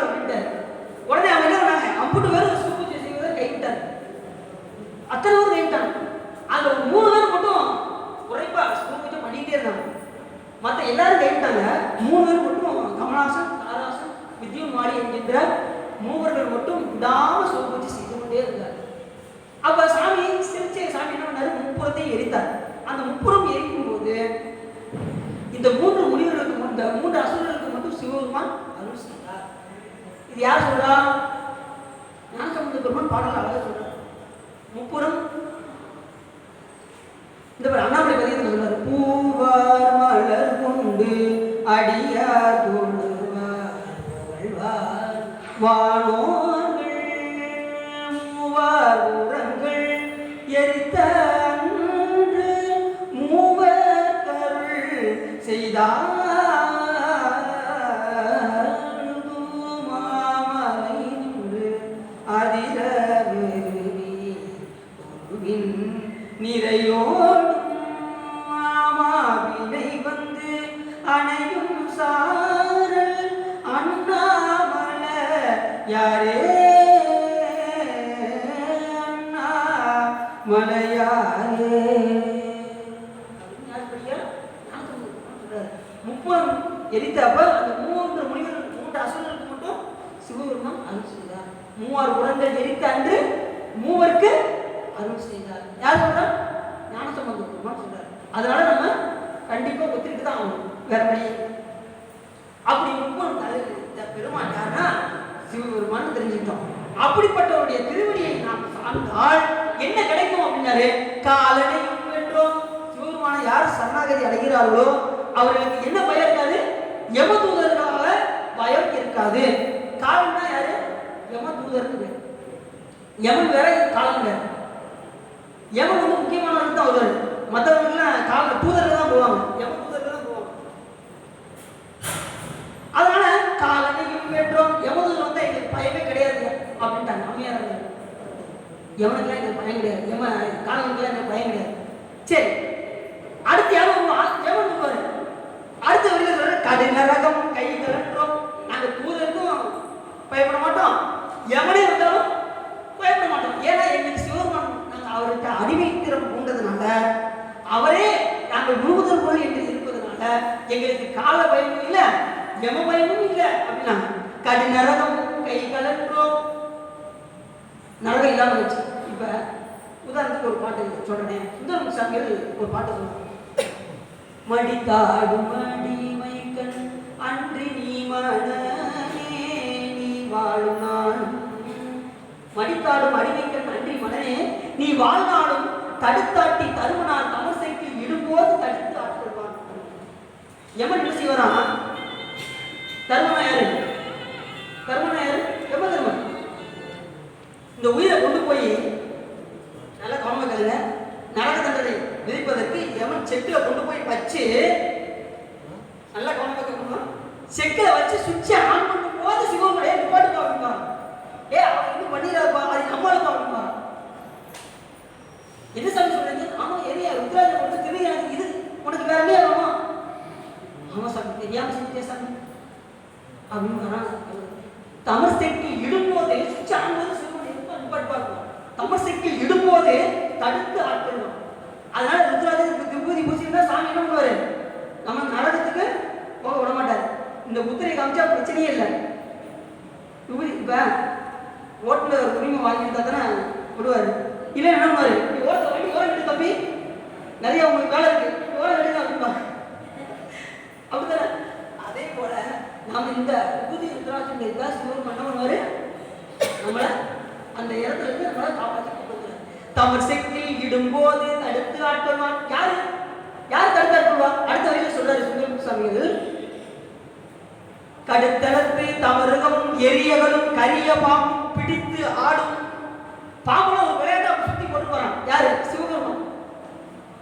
அவர் அங்கமெல்லாம் பாம்பா இருக்கும். சிவபெருமானுடைய அங்கமெல்லாம் பாம்பா இருக்கும். கருத்தை மட்டும் கிடையாது, அவர் உடம்பே பாம்பா தான் இருக்கும். அரவம் உண்ட பெருமான், அரவுண்ட பாம்புன்னு இருக்கும். நீங்க பாம்பை கண்டு பயமே வேண்டாம் உங்களுக்கு. ஏன்னா நம்ம ஆளே பாம்பு தான் விளையாடுறாரு. கடுத்தளத்து தவறுகளும் எரியகளும் கரிய பாம்பும் பிடித்து ஆடும். அதை பிடிச்சு அப்படியே விளையாடுறேன் சாமி. பிடித்து ஆடும் புலியூர் சிற்றம்பலத்து உரையும் என் பெருமானை பெற்றாம் என்றே. எங்க பெருமான் யார் தெரியுமா? அந்த பாம்புட்டே விளையாடினாரு. இந்த யானை நாயம் போய எங்களால் வந்து நரகம்னா எங்களுக்கு வந்து பெருசு கிடையாது. அங்கே அந்த இடத்துல எங்கள் பெருமாள் வந்து எங்களை வந்து காப்பாற்றுவார் அப்படின்னு அந்த அம்மையார். காலனையும் வென்றோம், கடு நரகம் கை கலன்றோம், மேலே இருவினையும் வேறறுத்தோம். இப்ப இருவினை என்பது எழுது நல்வினை தீவினை என்று பேர். இந்த வினையினால தான் நமக்கு என்ன வருது? பிறப்பு வருது. இந்த பிறப்பு அறுக்கணும்னா என்ன செய்யணும்? இருவினையும் போகணும். இதுக்கு வள்ளுவர் ஒரு அழகான ஒரு பொருள் சொல்றாரு. என்ன பொருள் சொல்றாரு அப்படின்னா, இருள் சேர் இருவினையும் சேரா இறைவனை பொருள் சேர் புகழ் புரிந்தார் மாட்டு அப்படின்னு சொல்றாரு. இருள் சேர் இரு வினையும் சேரா, நல்லது வந்தாலும் கெட்டது வந்தாலும் அதுக்கு என்ன வரும்? பிறப்பு வரும். என்னங்க நான் நல்லது நிறைய செஞ்சிருக்கேங்க, எனக்கு எப்படி பிறப்போம் அப்படின்னு அது அமைப்பதற்கு பிறப்போம். கெட்டது நிறைய செஞ்சிருக்கோமா அதுக்கும் பிறப்போம். ஆனா நம்ம வழிபாட்டில் என்ன சொல்றது அப்படின்னா, நம்ம ஞானிகள் என்ன சொல்றாங்க அப்படின்னா, நமக்கு நல்லதும் இருக்கக்கூடாது கெட்டதும். அப்ப என்ன செய்யணும்? எல்லா செயலும் சிவன் செயல் என்று செய்வான் போப்பா. நம்ம செய்யற செயலை என்ன செய்யணும்? எல்லாம் சிவன் செயல் அப்படின்னு நீங்க செஞ்சுக்கிட்டே இருந்தீங்கன்னா அது நல்லதும் வராது கெட்டதும் வராது. ஏன்னா நல்லது செஞ்சா நீங்க என்ன சொல்றீங்க? சிவன் செயல் அப்படின்றீங்க. உடனே சிவன் அதை ஏற்கிறாரு. என்ன பாருங்க, நம்ம சிவன் தான், சரி ரைட்டு வாங்க அப்படின்றாரு. கெட்டது செஞ்சாலும் இதுவும் சிவன் செயல் அப்படின்னு, அதுக்காக கெட்டது செய்யக்கூடாது. நீங்க அதுக்காக மனிதரைங்க தெரியாம நடந்தா கூட சாமி என்ன பண்ணுவாரு? ஒரு சண்டீஸ்வரர் செஞ்சது பாவம் தான், அப்பாவுடைய காலை வெட்டினாரு, அது பெரிய பாவம் தான். ஆனா அவர் என்ன செஞ்சாரு? சிவ சிந்தனையில செஞ்சுக்கிட்டு இருந்தாரு. ஒண்ணு பாலை இடம் கொண்டு காலை வெட்டிட்டாரு, அது பாவம் தான். ஆனாலும் சாமி என்ன பண்ணாரு? அவருக்கு பரிசு கொடுத்தார். அது மாதிரி நம்ம அதுக்காக பாவம்லாம் செய்யக்கூடாது. சாமி இந்த பிறப்புக்கும் இறப்புக்கும் ஒரு பிறவி வரும், அந்த இரு வினையும் நமக்கு வரக்கூடாது. அப்ப என்ன செய்யணும்னாரு? பொருள் சேர் புகழ் புரிந்தார் மாட்டு. பொருள் நூலாகிய சாஸ்திரத்தையும் புகழ் நூலாகிய திருமுறையும் பாடினால் நமக்கு என்ன வரும்? இந்த இருவினையும் போகும். இருவினை போயிடுச்சுன்னா என்ன வரும்? மன பரிவாகம் ஆகும், ஆணவம் பரிவாகம் ஆகும், கொஞ்சம் கொஞ்சமா தேய ஆரம்பிக்கும். அடுத்து என்ன வரும்? அருள் வீழ்ச்சியாகிய சத்தினி பாதம் பதியும். சத்தினி பாதம்னா என்ன? நம்மளுடைய உடம்பு அருள் உடம்பாக மாறிவிடும். அருள் உடம்பாக மாறினதுக்கு அப்புறம் என்ன வரும்? ஞானம் வரும். ஞானத்தினால் என்ன வரும்? மோட்சம் வரும். இதுதான் வரிசையா நம்ம சைவ சித்தாந்தம் சொல்லக்கூடிய கருத்து என்ன அப்படின்னா, இதுதான் அடிப்படை. இதைத்தான் அம்மையார் அவர்கள் இந்த இருவினையும் நாங்கள் என்ன செஞ்சோம்? வேற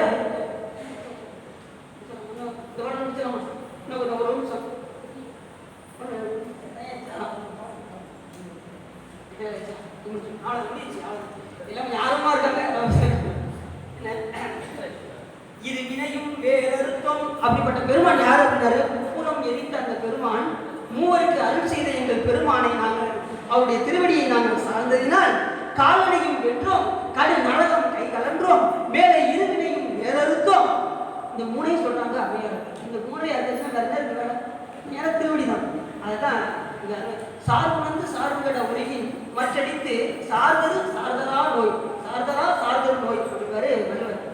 எதை சார வேண்டுமோ சார வேண்டிய பொருளை சார்ந்தா நமக்கு என்ன வரும்? ஒரு நோயை சொன்னாரு, பெருமை என்கின்ற நோய் நமக்கு வராது. வேண்டுங்கால் வேண்டும் பிறவாமை மற்றவையான் வேண்டாமை வேண்டவர்கள். இந்த பிறவாமை வேண்டுங்கிற விருப்பு நமக்கு வரணும்னா இந்த உலகத்தில் உள்ள பொருட்களை எல்லாம் வேண்டாம் வேண்டாம் என்று நாம் இன்றைக்கு ஒதுக்குகின்றோமோ அன்றைக்கு தான் நமக்கு என்ன வரும்? இந்த பிறவாமை வேண்டும் என்கின்ற நிலை வரும். எல்லாரும் பிறவாமை பிறவாமை அப்படி என்னங்க பிறவாமையில அப்படின்னு சில பேர் கேட்கறவங்க இருக்காங்க, இந்த கூட்டத்தில் இருப்பாங்க. பிறவாமைன்னு என்ன? நல்லா நமக்கே தெரியுது, இந்த பிறவி எடுத்தா எவ்வளவு துன்பம்னு. காலையில் எதிர்ச்சதுலேருந்து இரவு உறங்குற வரைக்கும் எவ்வளவு துன்பம் இருக்கு. பஸ்ல போனா துன்பம், கரெக்டா பத்திரமா கொண்டு போய் சேர்த்துவானா டிரைவர் அப்படின்னு ஒரு பயம். சாப்பாட்டுல திடீர்னு கல்லுக்குள்ள இருக்குமோ, பல்லுல உடஞ்சிருமோ அப்படின்னு ஒரு பயம். நான் வந்து பார்த்து பேச வேண்டியிருக்கு, திடீர்னு ஏதாவது வார்த்தை இருக்கணும் அதை பற்றி பேசாம இருப்பாங்க, அது ஒரு பயம். இப்படி எதை எடுத்தாலும் பயம். இதெல்லாம் இல்லாம இருக்கணும் அப்படின்னா சரணான பந்தங்கள் சார்ந்து இருக்கிறது சாமி நிலையான பொருளாகிய சிவபெருமானை போய் நாம் சார்ந்தால் நம்ம என்ன செய்யலாம்? எல்லாத்தையும் நம்ம மாற்றிடலாம். பிறவாமை என்கின்ற நிலை நமக்கு வரும். ஏன்னா பிறப்பு அறுக்கக்கூடிய ஒரு பெருமான் தான் என்ன செய்ய முடியும்? ஒருவருடைய பிறப்பை அறுக்க முடியும். அம்மையாரவர்கள் இந்த பாடல்ல பேய் வடிவம் கொண்டு இந்த பாட்டை பாடியிருக்காங்க. அற்புத திரு அந்தாதி என்று பெயர். இந்த பாட்டுக்கு என்ன பேரு? அற்புத திருவந்தாதி. அற்புதம்னா என்ன சொன்னேன்? அனைவரும் போற்றத்தக்கக்கூடிய வியக்கத்தக்கக்கூடிய உணர்வெறிய விஞ்ஞானமாக விளங்கக்கூடியது இந்த அற்புதம் என்று பெயர். திருவந்தாதி என்பது இறைவனுடைய புகழை விரித்து பேசுவதனால் அது அந்தாதி என்று வைத்து இந்த பாடலை பாடியிருக்கின்றார்கள். அந்தாதி, அந்தம் என்பது முடிவு, ஆதி என்பது தொடக்கம். அந்த ஆதி, அந்தம் ஆதி, முடிவு தொடக்கம். முதல் பாட்டு என்ன சொன்னாங்க? பிறந்து முடிவுகின்ற பின்னெல்லாம் காதல் சிறந்தனின் சேவடியே சேர்ந்தே நிறந்தையோடும் மையாண்ட கண்டத்து வானோர் பெருமானே எஞ்ஞாண்டு தீர்ப்பது இடர்னு முடிச்சாங்களா? இப்ப முடிக்கிறது தொடர்றாங்க. இடர் தலையாரேனும் எமக்கு இறங்காரேனும் படரும் நெறிமணியாரேனும் சுடர் உருவி என்பரா கோலத்தை எரியாடும் பெருமானாருக்கு அன்பு அறாது இருந்துச்சு. எதுல முடியுதோ அதுல தொடரும். இப்ப நீங்க பாப்பீங்க அடுத்த பாட்டு அப்படி இல்லையே அப்படின்னு நீங்க பாப்பீங்க. ஏன்னா இது வந்து 101 பாடல் இருக்கு. அதுல குறிப்பிட்டு ஒரு 8 பாடலை நமக்கு கொடுத்துருக்காங்க. அதனால உங்களுக்கு முதல்ல தெரியணுங்கிறதுக்காக முதல் 2 பாட்டை முடிவையும் தொடக்கத்தையும் கொடுத்துருக்காங்க. ஐயா நல்லா கவனமா அந்த இதை வந்து நோட் பண்ணிக்கோங்க. முதல் 2 பாட்டை சொல்றதுக்காக இந்த முடிவுல இருந்து தொடங்கணுங்கிறதுக்காக அதை கரெக்டா கொடுத்து அவங்களுக்கு முதல்ல நம்ம நன்றி சொல்றதை கடமைப்பட்டிருக்கோம். சரி, இப்படி நம்ம இறைவனுடைய அன்பை பெறுவதற்கு அம்மையார் பேய் கணம் வடிவம் கொண்டு பேய் ஒழுங்கா உடனே அந்த பேய் கிடையாது, இந்த மாதிரி பேய் கிடையாது. சிவகணங்களில் ஒரு பேய் வடி கணங்கள் அந்த வடிவம் கொண்டு இந்த அற்புத திருவந்தாதியை மிக அருமையாக பாடி பாடல்களே பாடியிருக்கிறார்கள். நீங்கள் வீட்டுக்கு போய் இந்த அற்புத திருவந்தாதியை இந்த 8 பாட்டோட முடிச்சிடாம வீட்டில் போய் அப்படி திருப்பி பாட்டு சொற்பொழிவு சொல்லியிருக்காங்க. போய் பார்க்க சொல்லியிருக்காங்க. நாங்கள் பார்க்க தான் செய்வோம். நீங்கள் படிக்கணும், நீங்கள் சொல்ல அப்படி சொல்லணும். போய் அதெல்லாம் பாடி சாமி முன்னாடி போய் பாடி பாருங்க. அது எல்லையில்லாத மகிழ்ச்சியை நமக்கு தரும்.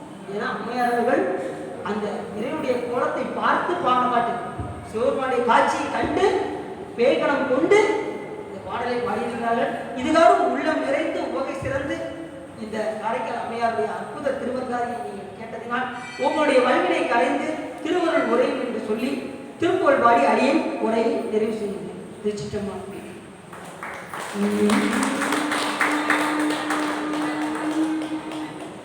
சிவனான் மனம் குளிர உபதேச மந்திரம் இது செவி மீதிலும் வகை குருநாத சிவகாம சுந்தரித வரபாலகந்த இது செய்ய விரும்பி உள்ளம் இணையாமல் அவமாய் உண்டுளம் விருதாழ்ந்துடலும் அடியேனை அஞ்சல் எனவரே அறிவாகம் பெருகையிடரான குந்தொழையார் என்பவது புரிவாயே நவலோகம் திருடி முரடோட ஒன்று மரியாது ராமசுந்தை மகிழ் வருவோனே நவநீதம் கைதொடு நிஜ தேவனம் கிருத நலமான நெஞ்சை கரிவிலை கோவே தேவயானை அம்புரமி மணவாள சம்பிரமுதிர நீரஞ்சு வடிவேலா திரு ஆவினன் குடியில் வருவேல் சமுந்தரி கண்ட வீர பெருமாளே ஜெகவேம கண்ட வீரன் பெருமாளே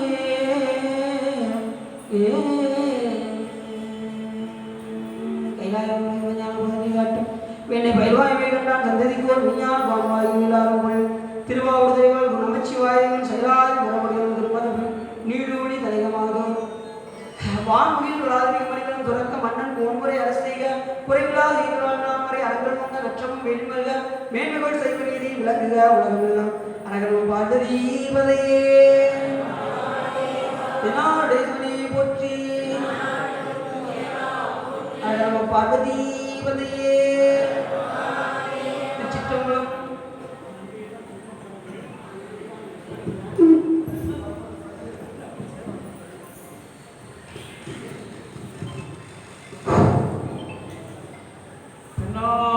சிவனே போற்றி பார்வதீபதே அண்ணாமலையமண்ணா போற்றி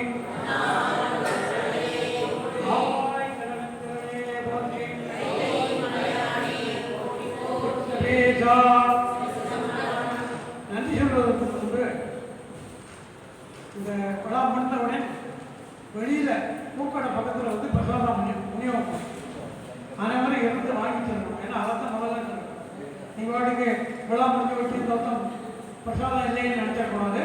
வழக்கம் போல் பிரசாதம் கொண்டு வெளியில் அதுக்கு முன்னால் ஒரு சில வாழ்த்துக்கள் நன்றி. அதாவது இந்த நிகழ்ச்சி தொடர்ந்து 134வது ஆகும். உங்களுடைய பேராதரவுடன் நிறைவாக நடைபெற்று கொண்டு வருகிறது. அடுத்த மாதம் இதே தேதி 21/3 மார்ச் 21 சங்கர வடிவு அகத்தீஸ்வரன் சொல்லி திருநெல்வேலியிலிருந்து வராங்க. அவங்க சிவனரோடு ஒரு பத்திரிகையை நடத்துகிறாங்க. அற்புதமாக பேசக்கூடியவர்கள் அனைவரும் அந்த 21 வந்திருந்து நிகழ்ச்சியை கேட்டு இன்பமாக வந்திருக்கிறார். அப்புறம் இந்த நிகழ்ச்சிக்கு உதவி ஒருத்த முதல்ல சொல்லலாம். நீராத்தலிங்கம்னு பேர். அவர் எங்கள் செட்டிப்படுத்தலாம் தான் இருந்தார். இப்போ மதுரையில் இருக்கிறனால அவரால் வர முடியல. ஆடிஷன் பேங்கில் மேனேஜராக இருந்தார். அவருக்கு முதல் நன்றி. அடுத்து நம்ம பேச்சாளர், வளர்ந்து வரும் பேச்சாளர், இப்போது நிறைவாகவே பேசிக் கொண்டிருக்கிறார். அவருக்கு நன்றியை தெரிவித்துக் கொள்கிறேன். அடுத்து நிர்வாகம், நமது ஜெகதீஸ்வரன் உடைய நிர்வாக அலுவலர்கள், உடன் பணியாற்றுபவர்கள், மற்றவர்கள் அனைவருக்கும் நன்றி.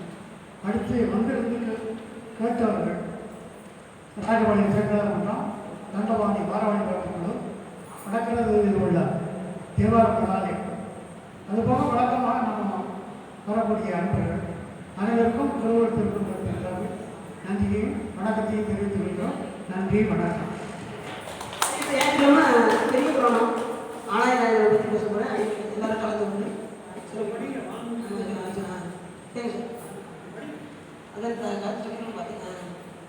அனைவரும் கலந்துக்குங்க.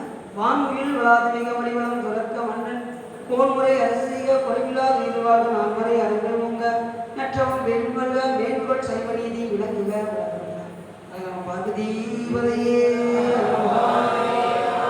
பார்வதிவதையே